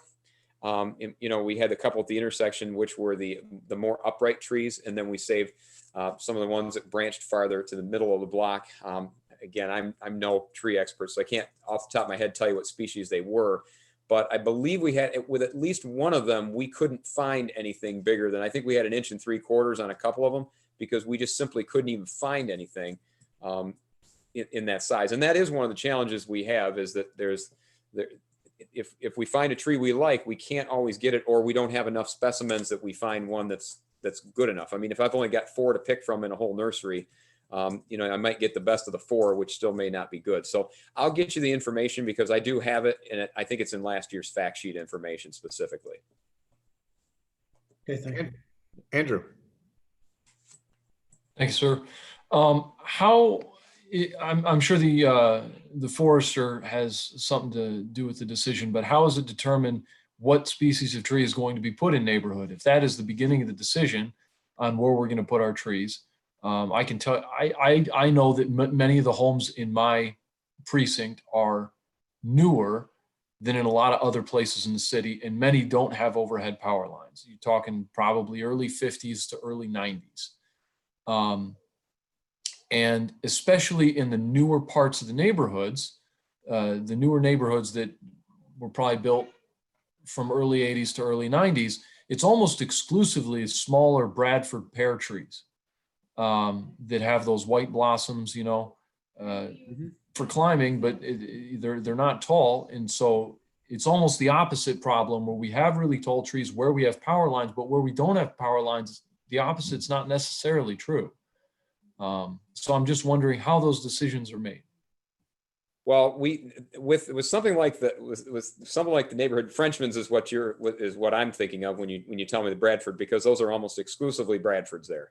And Frenchman's been in the backside of Riverside Manor. Yep. That's where we've got them. And some of that I can't completely undo, but one of the things that we are shooting to do is species diversification, because what we don't want to see happen is, if there is some disease that comes along that attacks that species, we don't want to lose the whole neighborhood. So generally we are restricting the residents. Like when it's one at a time, we'll give the residents some deference and say, here's a list of 4 or 5 trees that we think would be appropriate for your side. In other words, if it's, and a lot of times residents will say, well, I want a shade tree. And if we can accommodate a shade tree, that's usually what we put in, because those are the bigger ones that are growing. Some people don't want a shade tree, they just like a flowering tree. I suppose one of the questions we'll need to ask with these guidelines is, do we want to give the residents the deference at all, or are we solely picking it? Right now, it's a hybrid of the two. If the resident doesn't care, we'll select something that's both a little more diverse than what you've got in the neighborhood and seems to fit the planting space a little bit better. And again, if it's a single tree amidst a neighborhood of large mature trees, we don't agonize quite as much about getting a 3-inch specimen for that particular hole. But on a Maywood Avenue, where we've got a lot of them cut, we need to make a bigger statement, and so we're gonna be more likely gravitate towards species that we can get a bigger diameter on and the biggest that will fit in that area. So I guess I keep coming back to the it depends kind of thing, but that is the method of the madness. And yes, the reason that this council, and it was a few years ago, was supportive of the decision to bring a professional forester on when we had let that position go in favor of a shop foreman instead, was exactly this reason, because I can't do it. I can't give you that advice. I need somebody with a professional background who's going to make those judgment calls day in, day out. If we want to codify some of that procedure by city policy, neither Tony or I have any objection to that. So I think this is a good discussion we're having, and we're happy to embark upon this process. Thank you, Pat. It's not a simple answer, but that certainly doesn't mean it's a bad answer. So I appreciate it. I'm not one for always giving simple answers. John. Yeah, Your Honor, I guess the comment I have relative to Pat's other comment about, letting the residents choose, I just have an issue with that. And the reason why I have an issue with that is the trees, some of these trees that we have in the city are 50, 60, 70 years old. There could be 3 generations of family that live in the neighborhood in that house. The street trees should be part of a street tree master plan that's managed by the city, not by the residents. If they want a flowering tree, then by all means plant one on your lot. But the street trees define the character of the street and the city, and that should be a decision based on a master plan that we have for tree planting in the community. Understood. Well, Brian, you have your hand up. Then I'll make it. I had a question. Go ahead, Brian. I know that what we currently do is we give them a list of trees that will go with more or less uniformity. Correct me if I'm wrong on this, Pat, that they can choose from so that the residents have a little bit of a choice on it. I understand what you're trying to say, John. We want to keep it uniform on the streets. I get that. But I think what we're doing is giving them a little bit of a choice. And I could be wrong about that, but I'll leave that up to Pat. Yeah, and that's what it is. It's a limited subset, and I understand where Councilman Michael is coming from, because that's something I've wrestled with over the years too. Is that, do we give the residents a choice or don't we?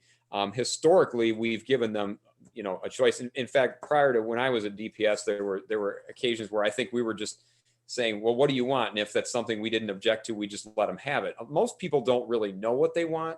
They're not going to say, I want this specific tree, but you'd be surprised. There's a handful of them that are adamant. I want this tree. I've seen this on this street and I want this in my front yard. And part of it is a philosophy. How much deference do you want to give the residents? I'm okay with none. I'm okay with a limited subset. I wouldn't give them unlimited choices. And we don't give them unlimited choices. And there's certain trees that are certainly just off limits entirely. I mean, we're not going to plant ginkgos. We're not going to plant buckeye trees or anything that's going to drop junk on the road. But, I would say that most of them have 4 or 5 to pick from. And usually with 95% of the cases, everyone's happy with it. And half the time they just let us pick anyway. I guess how fun a buckeye tree was? What's that? Do you know how fun a buckeye tree was when you were a kid? Michelle's laughing. Kids used to collect them, polish them up, do all kinds of things with them. Well, they can plant them in their yard if they want. I don't think the residents really had to pick them up. I think the neighborhood kids got rid of them for them. I guess it comes down as the conversation, as I see, is, it's not just saying you have a choice of what tree you want, or making a selection. You have a choice of options. And I think that's how we make it manage to meet both. But, sometimes it's going to be limited on some of the planning for a section or a district. So, yeah. So I know we're at the quarter after and we only have a couple minutes left. I'll just say it because I think I recall this, and I'm not sure it's something that we would go back to or even consider. If I'm not mistaken, did at one time that the city have an inventory of trees that were planted out by Munson or the airport, and they were kind of harvested and used, and maybe it was a select few. Not saying we're going back to that. I'm just weighing options as we look at that. If we're not finding the calipers we want, how do we provide that? And I know it's a lot of effort and work and manage it, but I just thought I'd ask. Yeah. Ask me, so I thought I'd ask. Yeah, I'm not sure if we ever, it seems to me that you're correct, but I think that predates my involvement with Public Services Department. So I'm not sure what extent that was. I can tell you the DPS master plan in the late 90s actually called for a greenhouse and a separate area to be set aside for this type of activity. Obviously that we've deviated quite a bit from the original intent in the 90s. And of course, fiscal and staff limitations have something to do with that. I mean, we're accomplishing all of our forestry activities with a 3-person crew. So that would be a different philosophy entirely. And if it's something you want to pursue, I can look into that. But I as of right now, I don't recall what would have been in that. I can remember over on Munson Park, they had a in the back. Yeah. The mayor's right. Mm-hmm. I remember seeing the mounds. Yeah. You're correct, John. I remember seeing mounds in the trees, and then they were gone. And it may not even be feasible today in today's options, but and I guess it's worth at least extending out to see what it is. Not saying it's something I'm not suggesting we do. I just trying to balance, find all. I agree with you, Patrick. I think with the personnel we have, they're looking at things correctly and getting it planted. So we'll keep working forward some of the discussions. I think that's going to come for council here then when we look at future of our commitment of resources and revenues to get ahead of this as opposed to being behind. Yeah. Well, I appreciate the time with everybody. I appreciate everyone's thoughts. That helps us really craft the direction we're going in.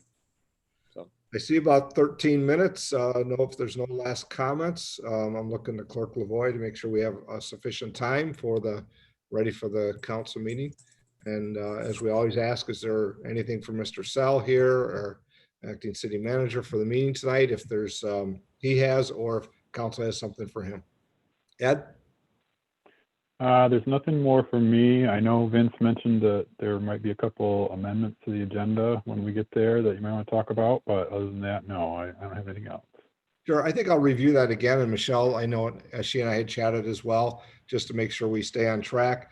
There is, he is from his city manager update. He requested to amend the agenda with the change in the governor's executive order and some openings, that we move forward to have the Dorsch Library opened.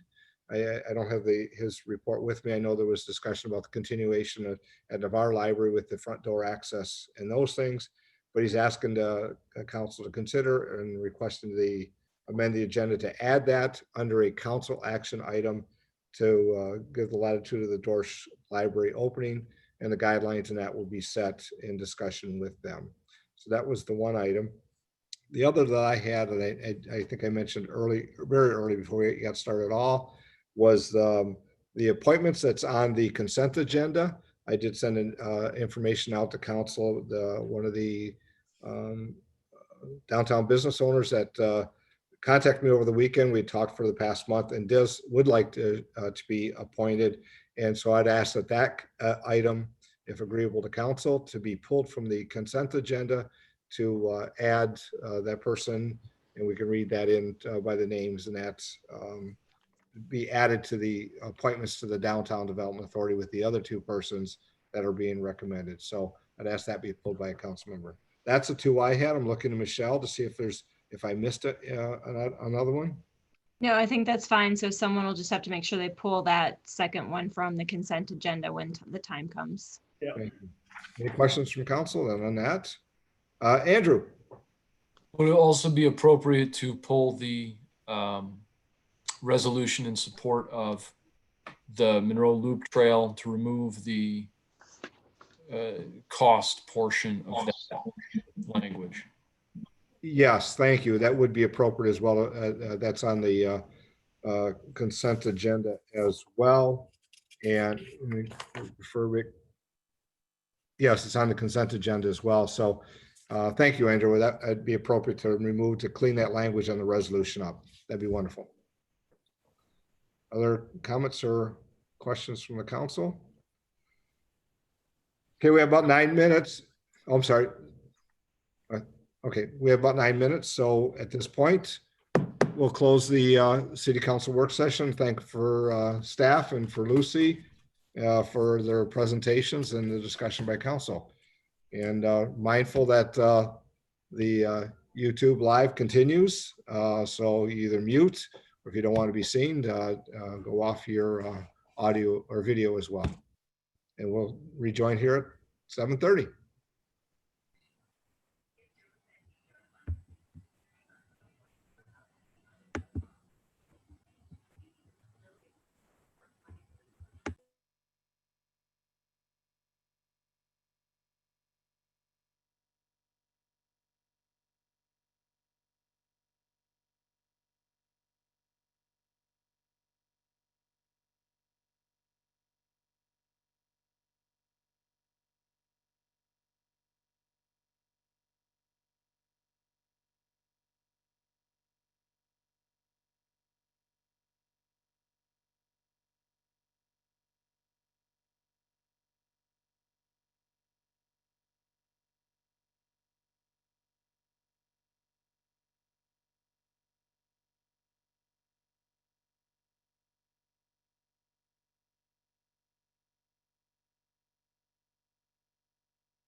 Okay. Michelle, I see that it's 7:30, but I believe Councilwoman Whitman, I did see her, but I don't see her now. Oh, I don't either. She was there at the start, one of the first to come back in. So Yep. we'll wait a moment to see if it's a connect issue and Okay. or to receive any messaging from her. Yeah, I'm gonna look to see if I've seen anything from her.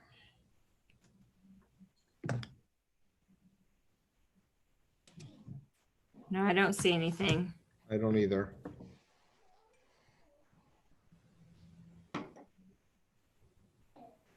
Well, we're going to hold, I know it's 7:30 and I know we have probably others that have joined, but we're going to wait a moment to make outreach to Councilwoman Whitman. I just let Jake know too that we seem to have lost her. Okay. So let me.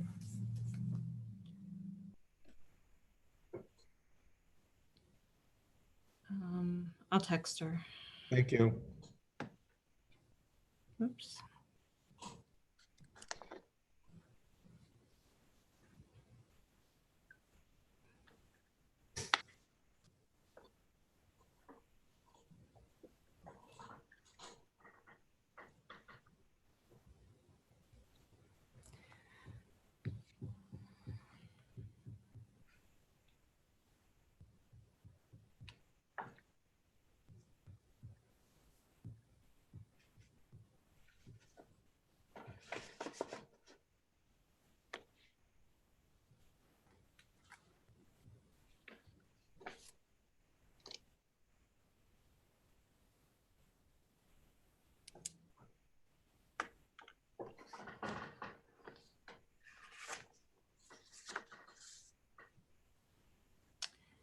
All right, she said she was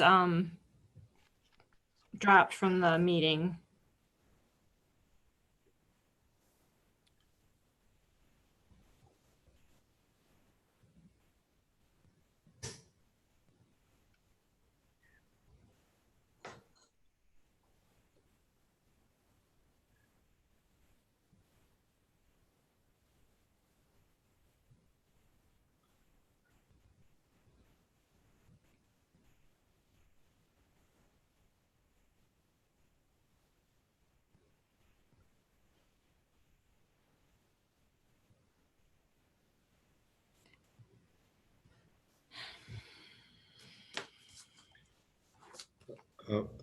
I guess if there's a way to send her, or she has the invite, so I don't know we need to resend it, but Let me just call her and see if I can help her. She has both of the links. So 1 second. okay, mute and then please do, and then we'll give a couple minutes.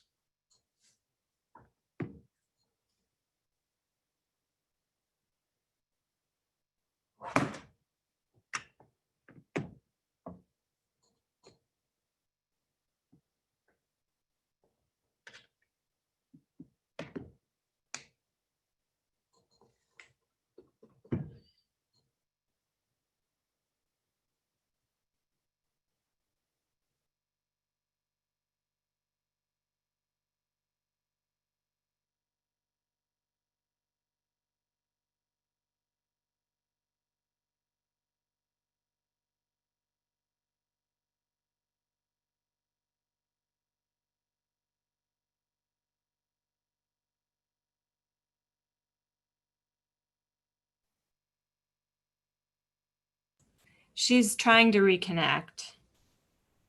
Okay. We do have a quorum, and I know that she'll connect with us. I'll wait a minute here, and then we'll get started. Okay.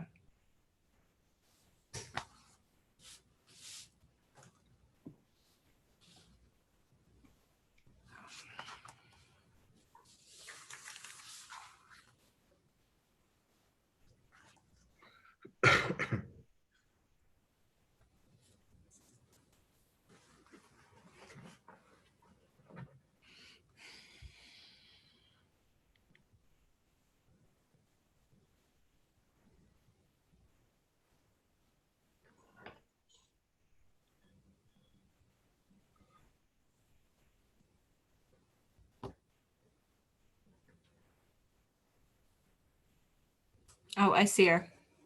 Okay. It's been a minute, so. And I just promoted her to panelist, so she should be coming on. Okay, there we go.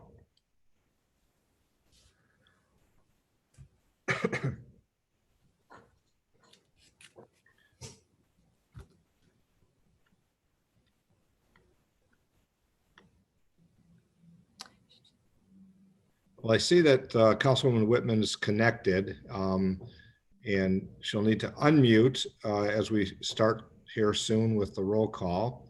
And then hopefully she'll also be able to get her video up as well. So it is at 7:36. This time I'll call the City Council meeting to order. Clerk, please call the roll. Councilperson Vining, Here. Germaini, Here. Lamore, Present. Felder, Here. Whitman, Muted. Angeli, Present. Mayor Clark. Present. And I know that Councilwoman Whitman is connected. So just a reminder, while we don't have video, she should hear us, and we'll see if she can connect with us. At this time, Clerk, invocation and the pledge, please. Grant us the strength to manage the challenges ahead and the wisdom to identify opportunities as we strive to serve our community. As we make decisions, grant us the gift of an open mind, the willingness to learn, and the humility to accept the ideas of others. Thank you. I'd ask the council please join in the Pledge of Allegiance. I pledge allegiance to the flag of the United States of America and to the republic for which it stands, one One nation nation, under under God, God, indivisible, indivisible, with with liberty. liberty and justice for all. Thank you. Clerk, next item, please. The next item would be any amendments to the agenda. Thank you. I'll be looking to council member here as we talked at our work session. Council Michelangeli. Your Honor, I'd like to add to the agenda an item under city council action, the reopening of the Dorsch Library.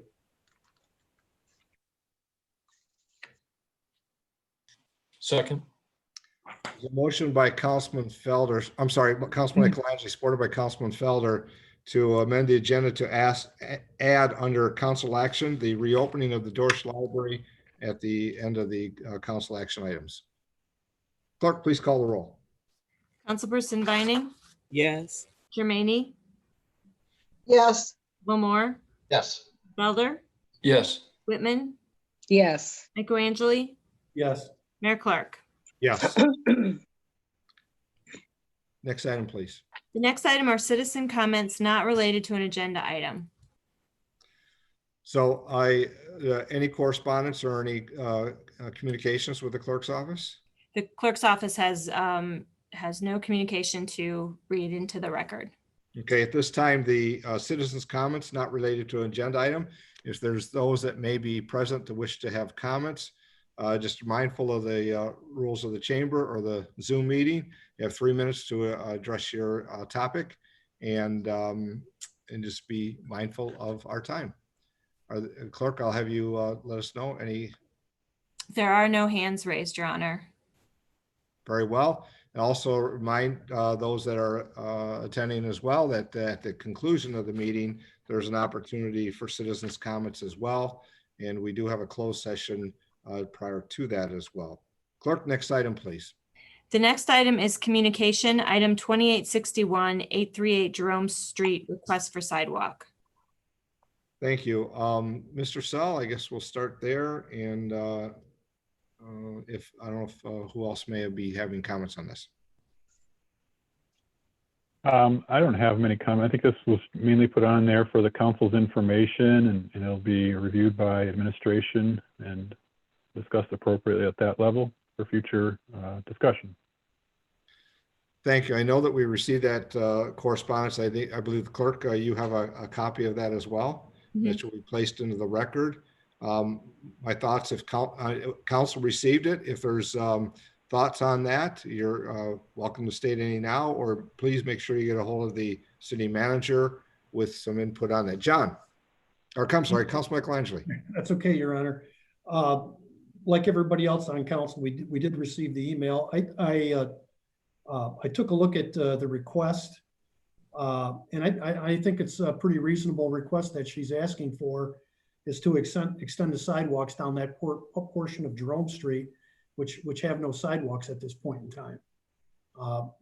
You know, I don't know if we can still fit it in with this construction season, if we somehow can find some funds. I know that we're going to be building sidewalks over in Mason Run, kind of along the same line, to provide the opportunity for kids and adults to use the sidewalk rather than the road.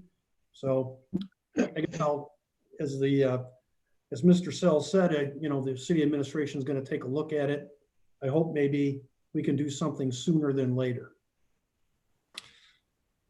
As we know, we had sidewalk as we're trying to manage as many as we can this year with some adjustments, but this is a reasonable request, for my opinion. It ties to the Mason Run request that Councilman Michelangelo mentioned that we're working on. Actually, if it's doable with the finance component of it, it's the right time to ask, because we're just now starting to get to where we'll get to some of those projects. So I guess if there's other comments, if not, you can share those with the city manager as well from council, and appreciate that the administration is going to review that and see what can be done this year. If not, it definitely will be placed on a future list as well. Very good. Clerk, next item, please. The next item is item 2865, the Sawyer Homestead Annual Financial Statement. Mr. Sell, any comments, administration on this? This is just the annual financial statement that the Sawyer Homestead is required to submit to the city council per the lease agreement. So they're fulfilling their requirements under the lease agreement, and it's here for your information. The report includes actual results from the last 2 fiscal years, and for 2018-19, 2019-20, and a budget for 2020-21. Well, now this is a communication. It's just, as I look through the agenda, just moving to accept and place on file the annual financial statement, as you said, ending June 30th, 2020. So I'm looking at Mr. Budge, but I think that can be done with a council motion and second, correct? I would agree, Your Honor, yes. And look at Clerk Lavoie, and then we'll take a roll. Any comments on it? If not, looking just to accept and place on file. Your Honor, I'll make a motion that we accept and place on file the annual financial statement from the Sawyer Homestead. Second. Motion by Councilman Michelangelo, supported by Councilman Lamore on item 2865 as stated. Clerk, please call the roll. Councilperson Vining, Yes. Jermaine, Yes. Lamore, Yes. Felder, Yes. Whitman, Yes. Angeli, Yes. Mayor Clark. Yes. Next item, please. The next item is a public hearing, item 2870, public hearing for the proposed commercial rehabilitation district. And there are no comments in the clerk's office.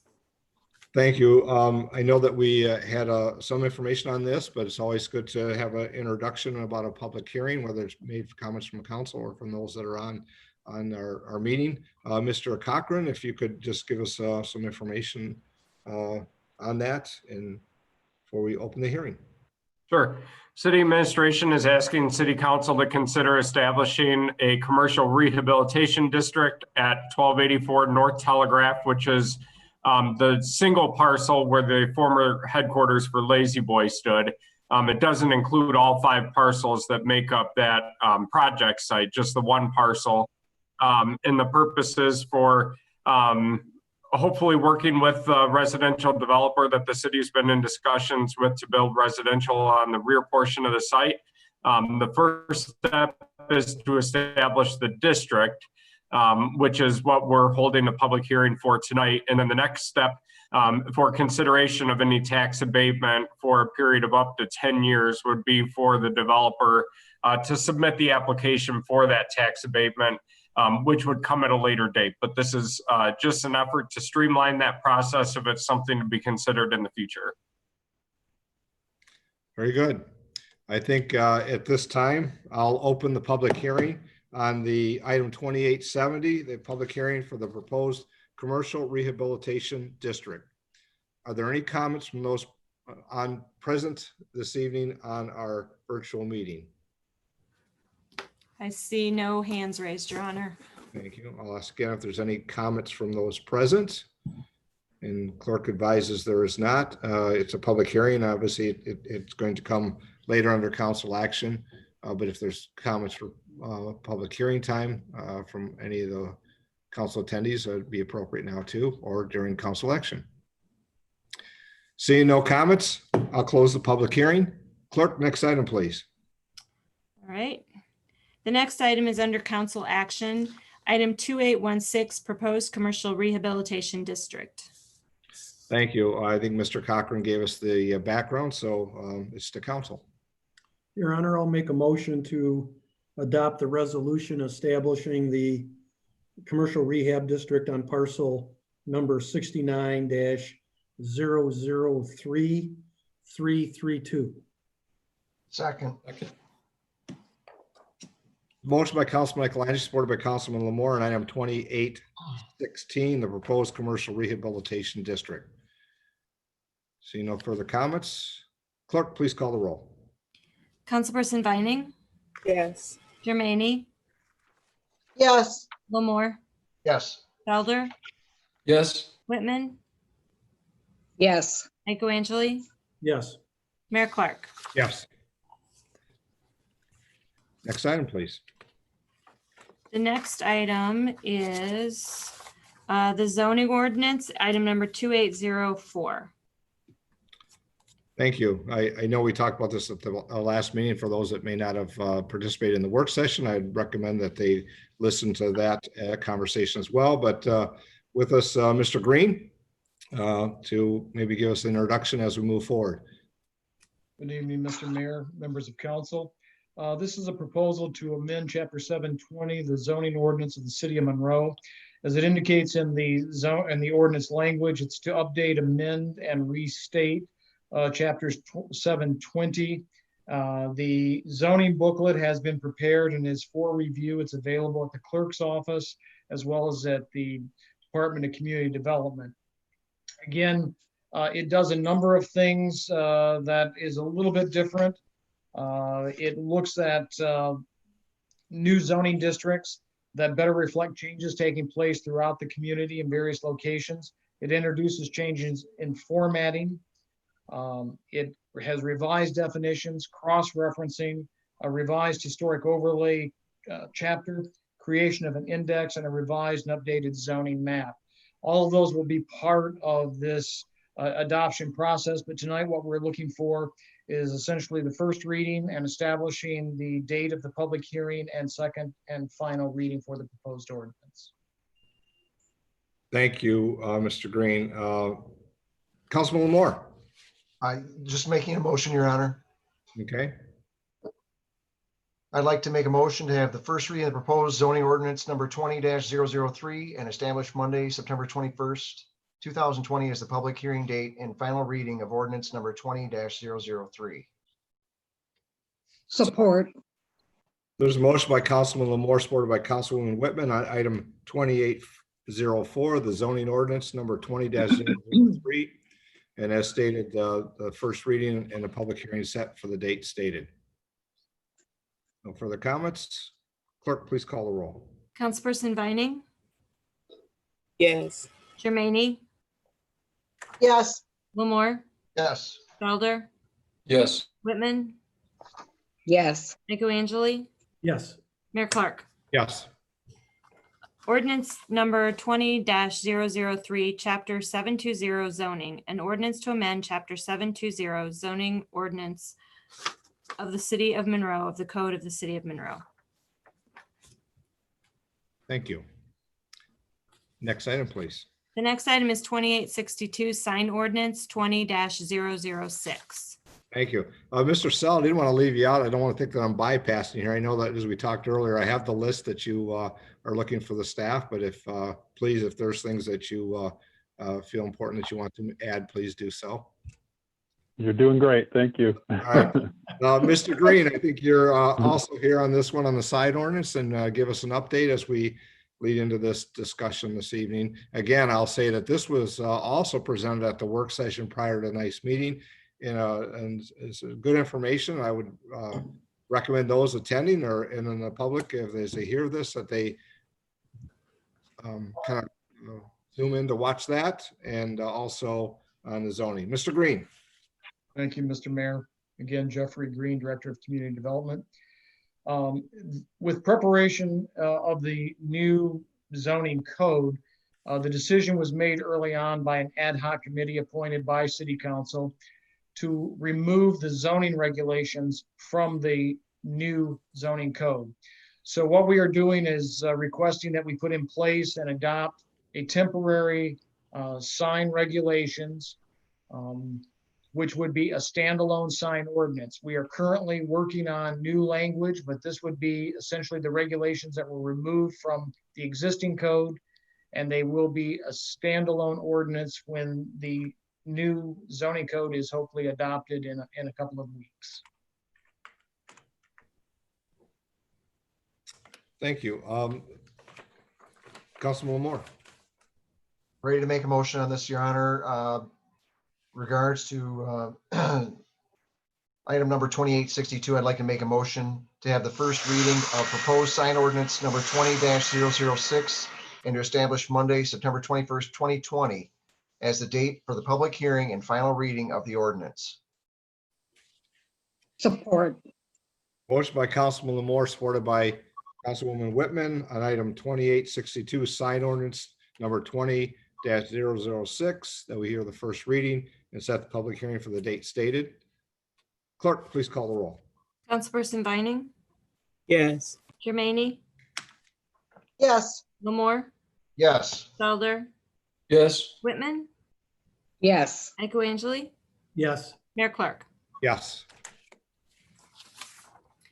Ordinance 20-006, signage, an ordinance to establish a new chapter signage to the code of the city of Monroe.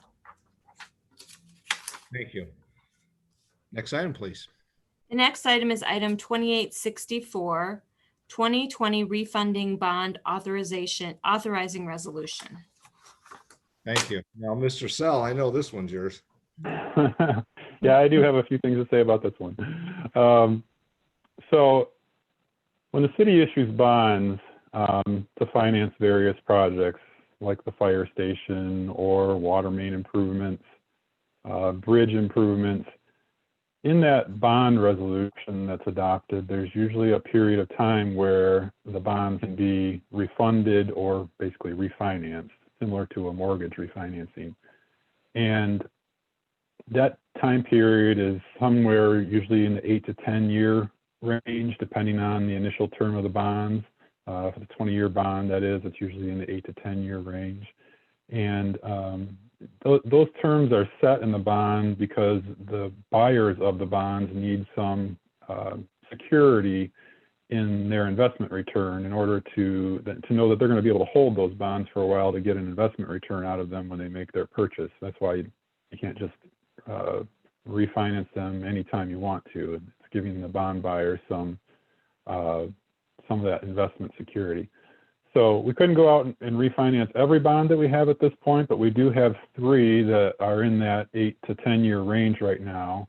And because of the low interest rates that are out there at this point, due to the pandemic and the changes the Federal Reserve has made to drop interest rates, long-term interest rates in terms of, and short-term interest rates are very low. It's a good time to refinance these bonds. We've actually been watching a couple of these bonds since last fall, and at that last fall, it wasn't worthwhile to refinance them. But now that interest rates have dropped to almost an all-time low, it makes a lot of sense. So, sorry, I think a little bit of feedback there. So there's 3 bonds that would be refinanced, and the first one is a bond issue that was issued in 2012 that financed the Macomb Street Bridge replacement and also the parking lot, Downtown Development Authority's parking lot project. That one would generate a savings of estimated savings of about $363,000. The new interest rate on the bonds would be just over 1%, whereas the average coupon of the refunded bonds is just over 3%. The second one that would be refunded is a 2012 bond issue that actually was a refunding bond of some water bonds that were issued in capital improvement bonds that funded some water projects that was issued in 2005. That one's a smaller savings because there's not that much left there, about $43,000. But again, the new interest rate would be below 1%, and the coupon of the refunded bonds is a little over 3%. And then the final one is a 2013 bond that was issued for improvements to the water system as well, water main replacements primarily. That one would generate a savings of about $639,000. The new interest rates on the bonds is estimated to be about 1.21%, and the average coupon of the remaining bonds is about 3.5%. So all in all, if the estimate plays out as expected, the total savings would be just over $1 million. The new interest rate on the bonds would be just over 1% in total. So this resolution that you're being asked to approve would authorize the city administration to go forward with the refunding process, and we'd hope to have the process done by the end of October. Your Honor, I'll be happy to make the motion to adopt the resolution authorizing the issuance of the 2020 refunding of the bonds. Support. Okay, I think I saw three. I'll go with Councilman Michelangelo made the motion. I saw that Councilwoman Germaini also supported, and I heard a couple others, but I'll also ask, is there any questions or comments from council members as well? Councilman Michelangelo. Yeah, I just wanted to tell Ed, nice job on monitoring this. Saving $1 million is, it's going to save $1 million for the water fund and for the residents overall. Nice job. Yeah, absolutely. Thank you. So we have a motion and a second. Clerk, please call the roll. Councilperson Vining, Yes. Germaini, Yes. Gilmore, Yes. Fowler, Yes. Whitman, Yes. Michelangeli, Yes. Mayor Clark. Yes. Next item, please.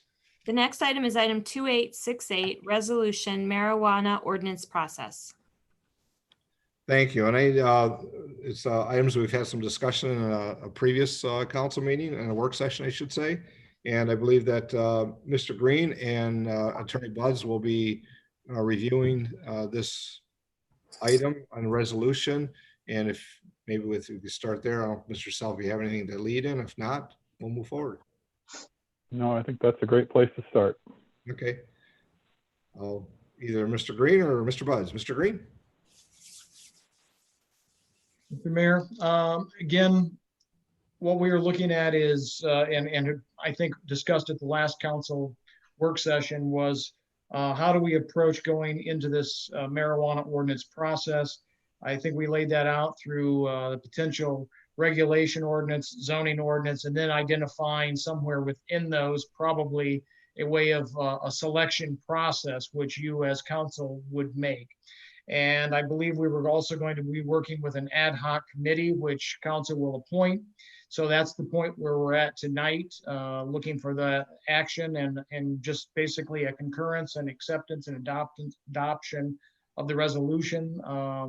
And I don't know if Mr. Buds has any comments on the resolution that he would like to address. Yeah, I would appreciate that. Mr. Buds, the resolution is specific because that's the information that council is looking, or at least administration is looking for council to adopt this resolution and some of the details. Mr. Buds. Yes, Your Honor, I communicated with city administration regarding the resolution and my input taken into account there. The idea here being that we address both the land use and the regulatory provisions with this committee and have that back to the council in short order. Otherwise, I will defer and agree with Mr. Green's comments and look for the council action, and happy, of course, to answer any questions or concerns. But we expect that there may be a number of things that might be appropriate to handle via a couple of different ordinances potentially, as well as some things that may be, instead of being in an ordinance, maybe by resolution or other administrative action when it comes to things relating to the application potentially. Thank you. I know that in our packet, we have a fact sheet, but also the resolution. I don't know if there's any questions from council, and we could obviously start with a motion and then have any comments or questions as well.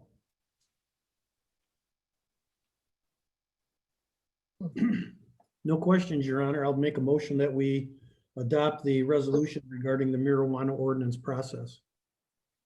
Support. There's a motion by Councilman Michaelangi, supported by Councilwoman Whitman on item 2868, a resolution regarding the marijuana ordinance process. And of course, this information resolution is available through the clerk's office for those that may wish to view through the city's website.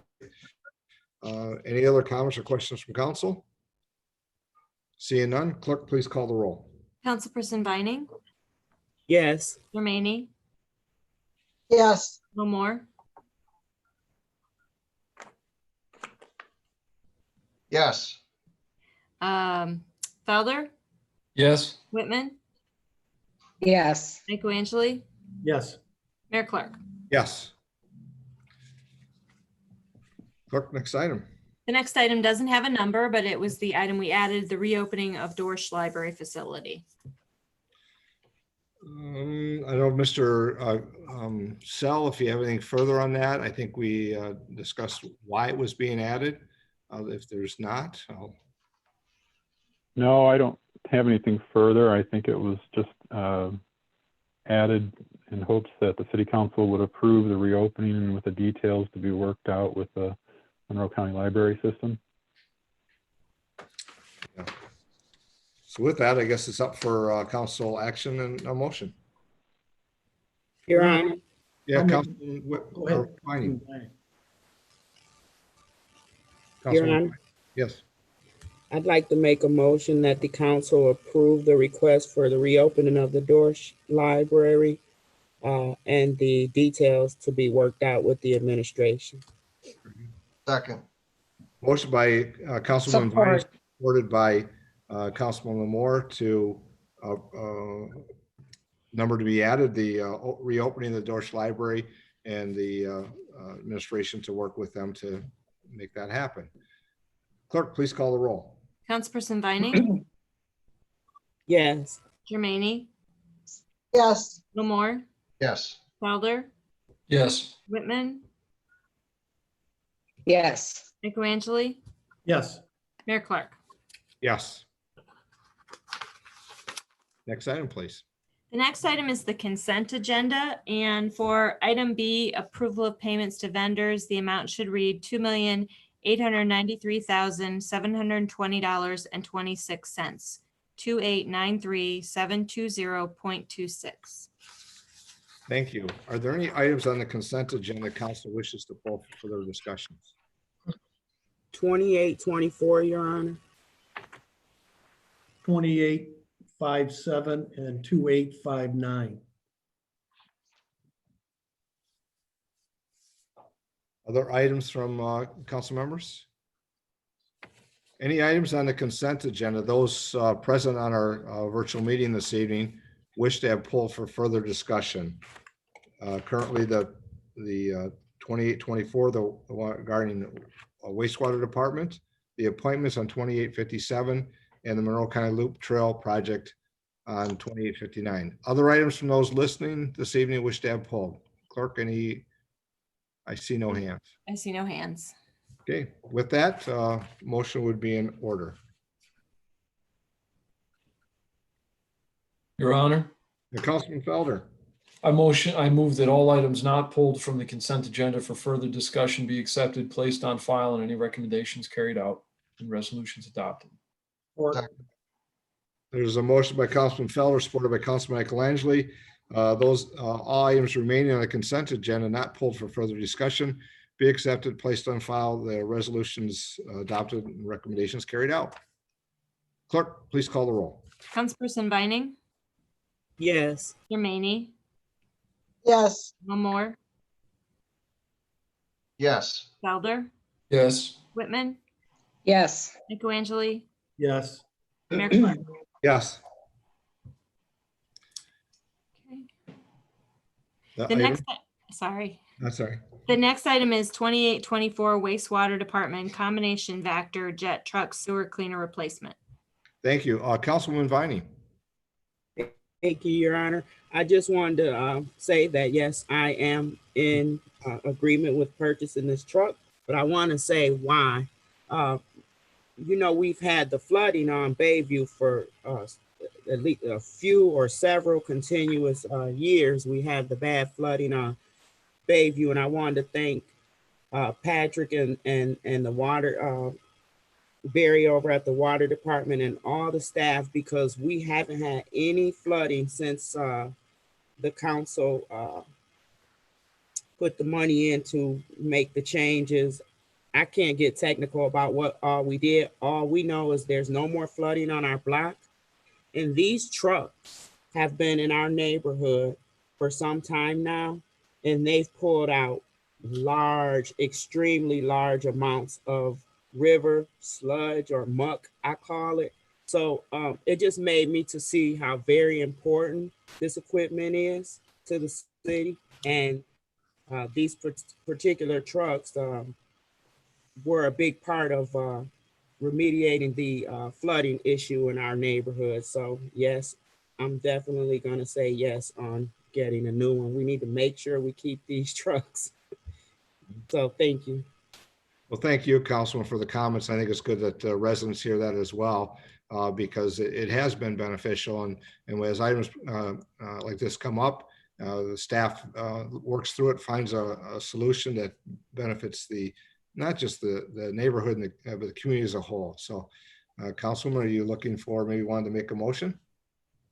Yes, and I'd like to make a motion, move to award the 7-year lease to own option to Jack Doheny Company Incorporated for the replacement Vector jet truck combination sewer cleaner as described in their proposal dated August 14, 2020.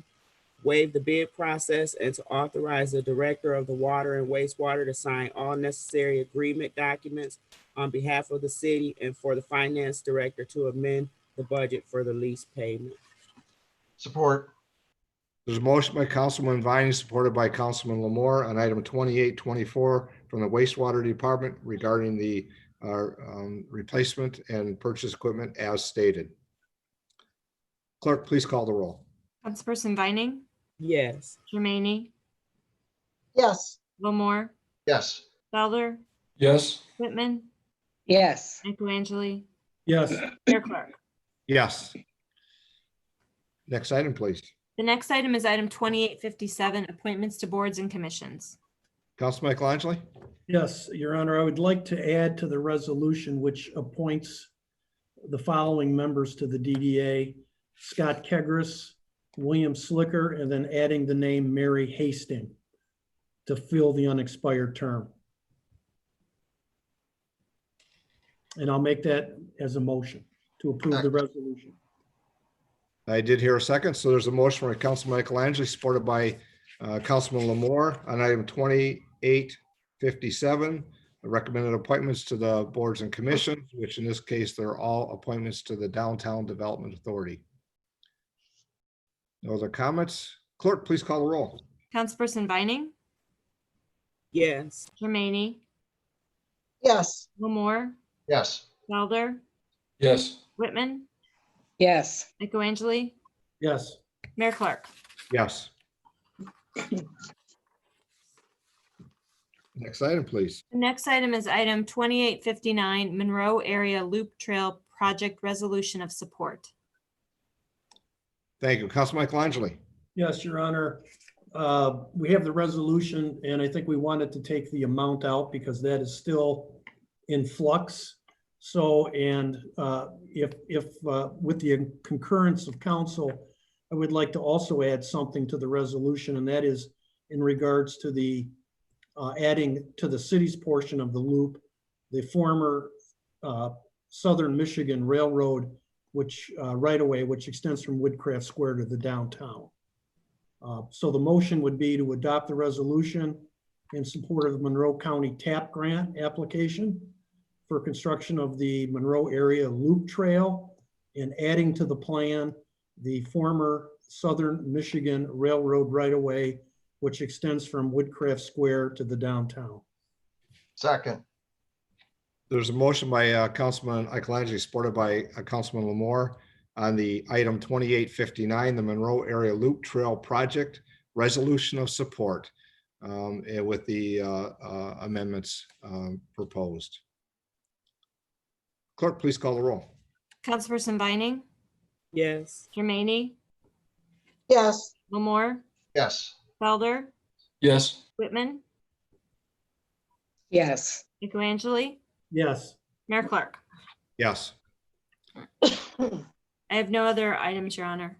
Before we get to council comments, the last item that Councilman Eichelangeli pulled for the discussion, I'd also recommend, whereas those that are listening this evening or have opportunity to review this later, go to the work session and watch the presentation that was presented by Lucy Fortin, and talking about not only the city, but the region and broad plans that we have and others have of making trails and system and non-motorized opportunities. So I would highly recommend that residents and the community in general from the region view that and see what the plans are, and as we move forward, and why we have this resolution, not only from us, but from the county's leadership, but also Frenchtown Township, Monroe Township, of importance of requesting this TAP grant through the Monroe County submitting to SEMCOG.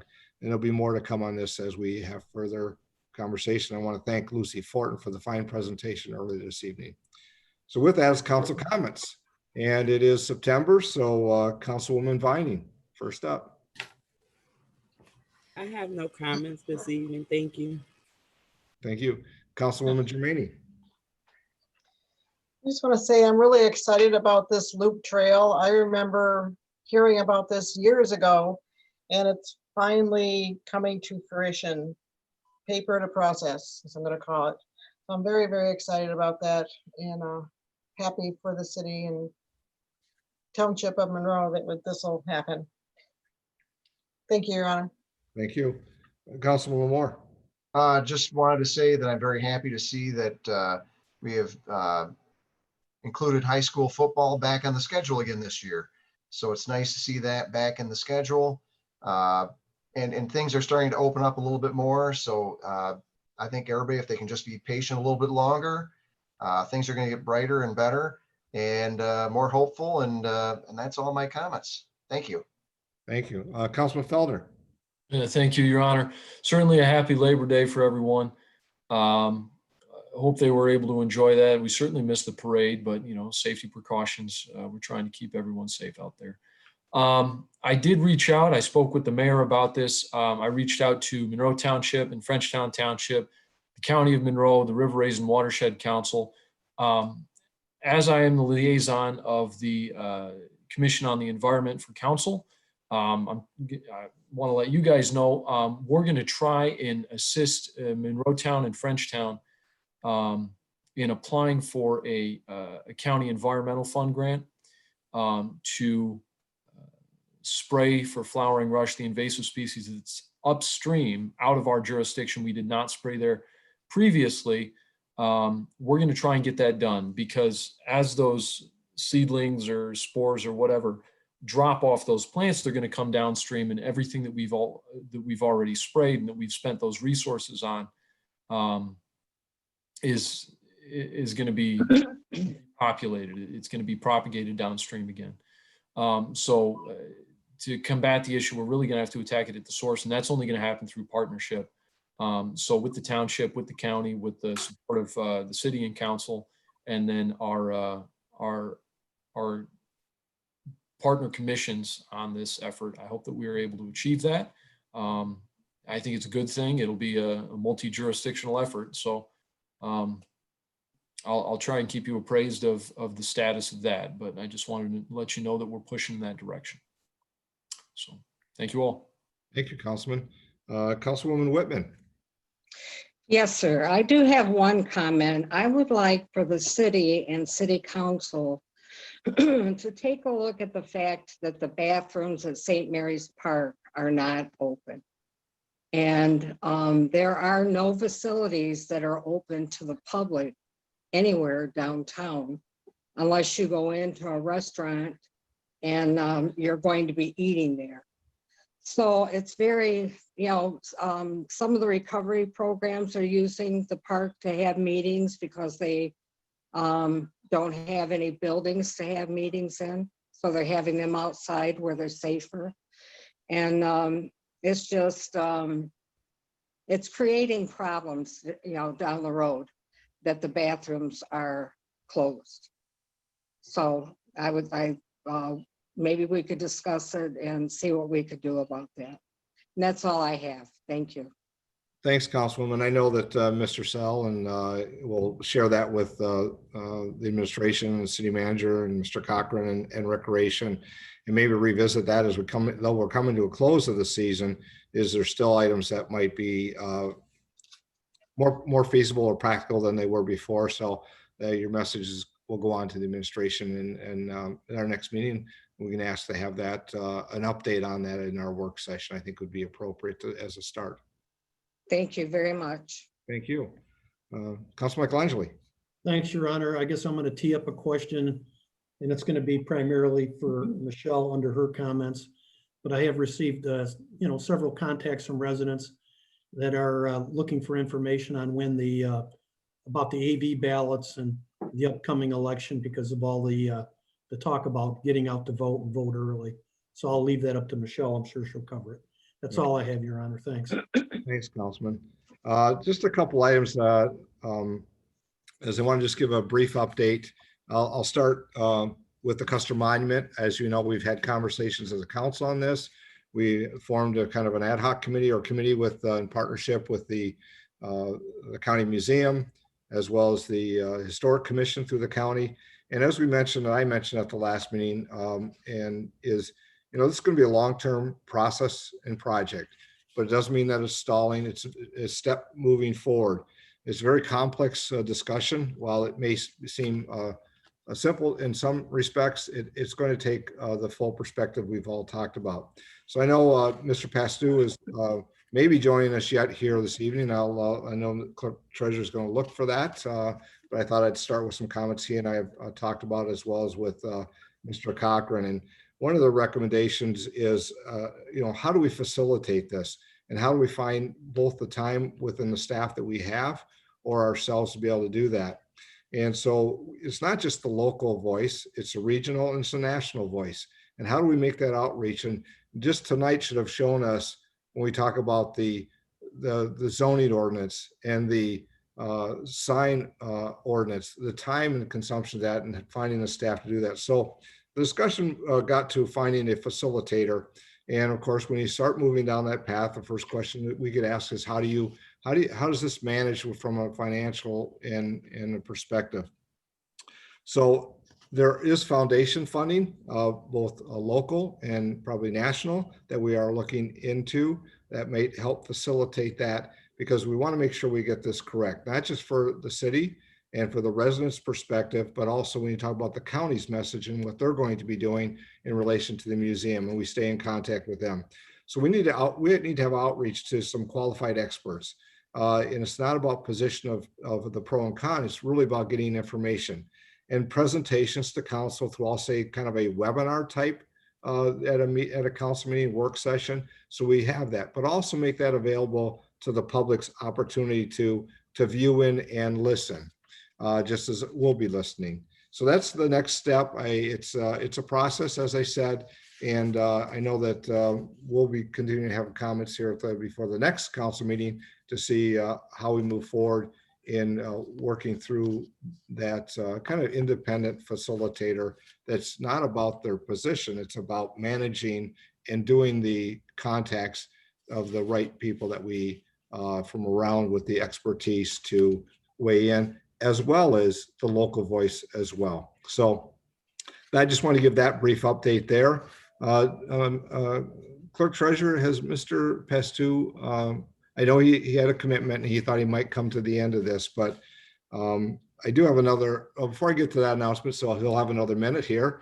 Councilman Feller talked about the flowering rush and the importance of that. I think he explained it very well. I appreciate his initiative to seek that out and make the correspondence to both Monroe and Frenchtown Township, but also to the River Raisin Watershed Council, which Councilman Feller and I received a very favorable response at opportunities that they'll be a partner. Both Councilman Feller and I serve on the as representatives to the city, for the city, to the River Raisin Watershed Council. And there's many projects from here all the way to the upriver to the end that are opportunities to make the river better. And as we know, it all comes down and ends here at the city. So all the work up there is being done is great, but anything we can do to help facilitate that. And I appreciate Councilman for having that initiative. So not seeing Mr. Pastu, I want to make another kind of announcement that I think we as a council have aware of, but maybe some of our residents don't know regarding an employee. Mr. Sam Geich is retiring this month. And I know that we've had the opportunity to see him at time from time, but I thought it was the end of the month and turned out his final day here is September 10th. And I think about, we have so many great employees here. And I think about the last 2 years as we went through our discussions in the resolution with the property valuation in DT and where we'd be if we didn't have Sam Geich. So I think he's done wonderful for the city over his career. I wanted to make sure everybody here that's listening has the opportunity. And if you have if you can, you just send him a message or give him a call, because a great employee that does great service for the city. And I'll just say proud of all he did for us in this past time. So my congratulations to Sam on a fine career, well earned and deserved, your retirement. Don't go too far. You never know what we may be reaching back to you for something in the future, because he does remember and he does have a great recollection of all that's been done in his area of running the assessment of the city, but also working in partnership with the other department members. So cheers to you, Sam. And we all wish you well. So that's my comments for now. Michelle, I'm sorry, Clerk Treasurer. Any citizens' comments at this time? If there's any that are kind of asking. Okay, first I'll go ahead and do my comments. Oh, sorry. That's okay. Yeah. That's all right. Councilman Michelangelo queued it up for me. He did. That's okay though. Clerk Treasurer, comments, please. All right. So thank you, Councilman. Yeah, there are a couple of things that people should keep in mind. Right now, the ballots have not even been printed. So no one has received an absentee ballot as of yet. We're still collecting absentee applications.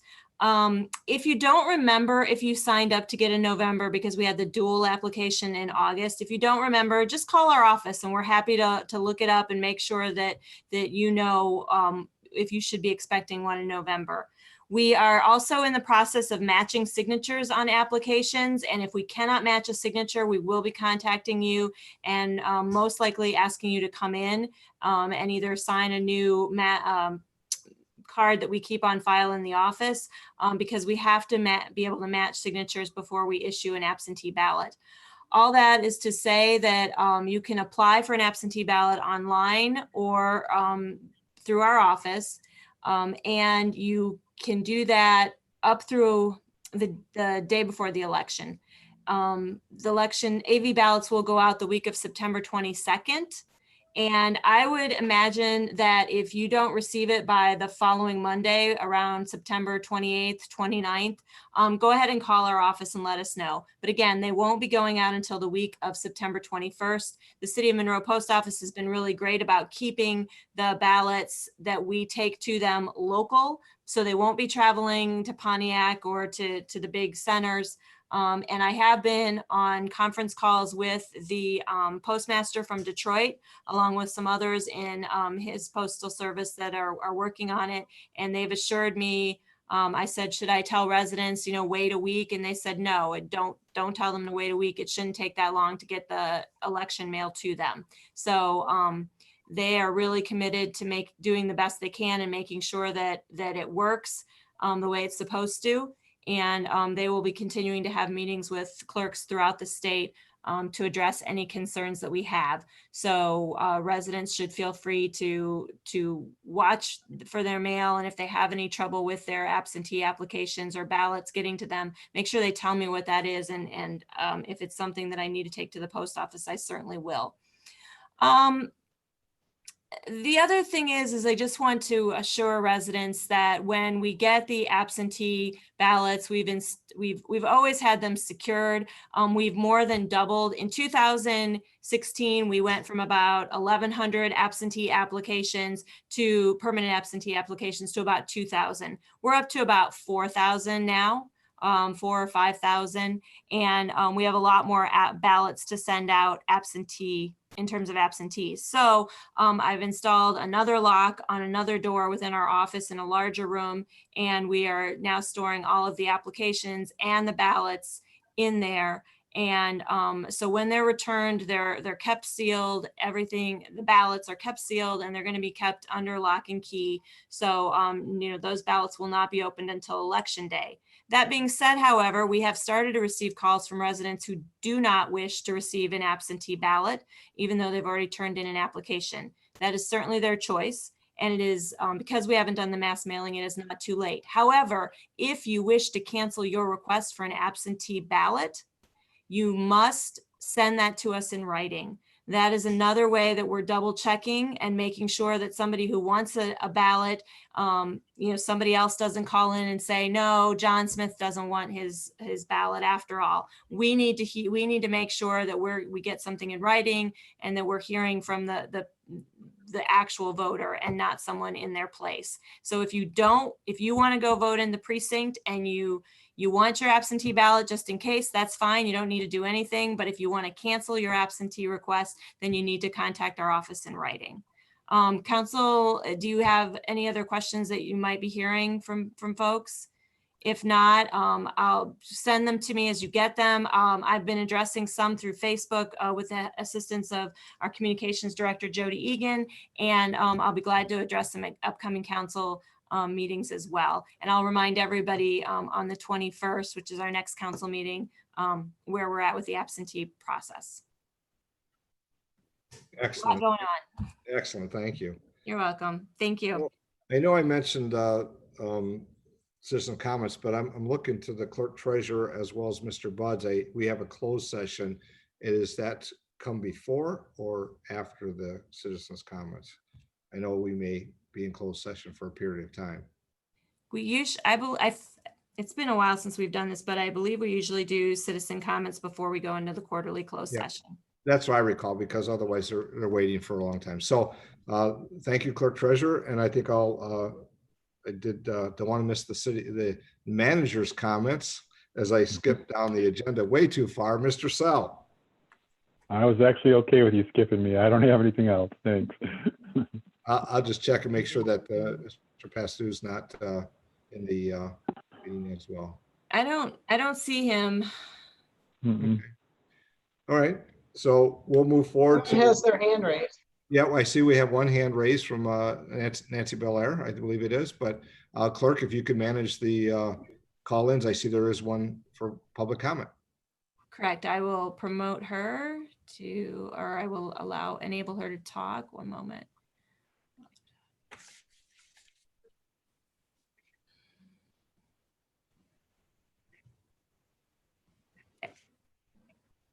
Okay, Nancy, we see that you've joined us. Please state your name and community of residence, please, and your comments. Hi, I'm Nancy Belair. I live at 1300 Winding Way in Temperance, Michigan. After saying I didn't really need to speak, I can't help myself. I just needed to thank you for the confidence. I know, occupational hazard. I just want to thank you for your confidence in letting us proceed to the next step in our gradual reopening. We're calling this, just not to get too far into the weeds, but just to let you know, we're calling this grab and go, where we're doing a library by appointment. We're doing 30 minutes at a time. We have a bazillion protocols, which you can imagine because we're librarians. This is what we do, follow directions and be super careful. But just so you know, we're moving ahead. We will be in constant communication with you. I so value the relationship that we've had. It's always fun to do fun things when times are good, but when times are difficult and we can rely on each other for constant up-to-date information and correspondence and just good wishes. It's been really helpful for me personally, as well as the professional end of it. So just thank you again very much. And we'll keep you posted. Thank you, Nancy. And I know that Mr. Pastor and administration you'll be able to have opportunities for some further discussions, and it's great to hear. Thank you. Great, thank you. Clerk Treasurer, I don't see. I do not see any other hands raised. Neither do I. So at this time is closed session. Need a motion from council. Councilman Lower, go ahead. Yes, I'd like to make a motion to go into closed session to discuss the matters of pending litigation, including the following parties: Tina Marie Carroll, Jobs for Monroe, Mix Harm, Nichols, Berry, Zarecki, Smallwood, and Mills. Support. There's a motion by Councilman Lower. Councilman Michelangelo, that was your support, is that correct? Yes. Okay, thanks. I missed it. There's a motion and support. Clerk, please call the roll. Councilperson Vining, Yes. Jermaine, Yes. Lamore, Yes. Felder, Yes. Whitman, Yes. Angeli, Yes. Mayor Clark.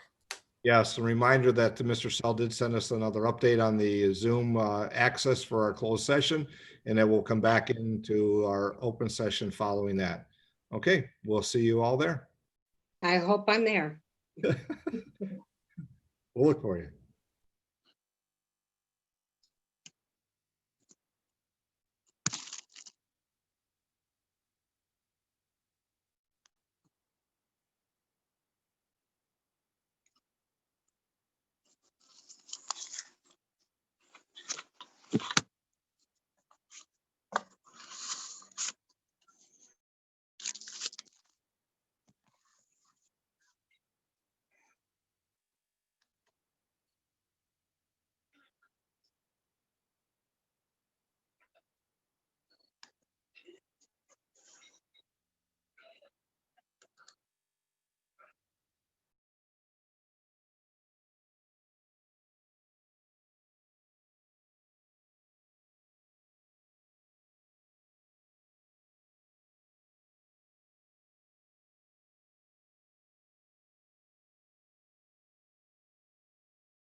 One, two. I'm here. Let's see. Everybody's here, so we need a motion to go back into session. Motion to go back into open session. Support. Councilman Lamore, Councilman Felder. Clerk, please call the roll. Councilperson Vining, Yes. Jermaine, Yes. Lamore, Yes. Felder, Yes. Whitman, Yes. Angeli, Yes. Mayor Clark. Yes. There's no other comments. Motion to adjourn. Motion to adjourn. Support. Support. Motion by Councilman Moore, supported by Councilman Felder to adjourn. Clerk, please call the roll. Councilperson Vining, Yes. Jermaine, Yes. Lamore, Yes. Felder, Yes. Whitman, Yes. Angeli, Yes. Mayor Clark. Yes, thank you all. And if you get the moment, please send Sam a message or even a little phone call. Yeah. So, Yes, I will. Who's Please going do. to take his place? Vince isn't with us. Mr. Sell's not answering. We're working on that through the Personnel Committee. I didn't give an update. We'll have something at the next meeting from the Personnel Committee. I'll leave it. Okay. All right. Good thanks night, all. everyone. Good night.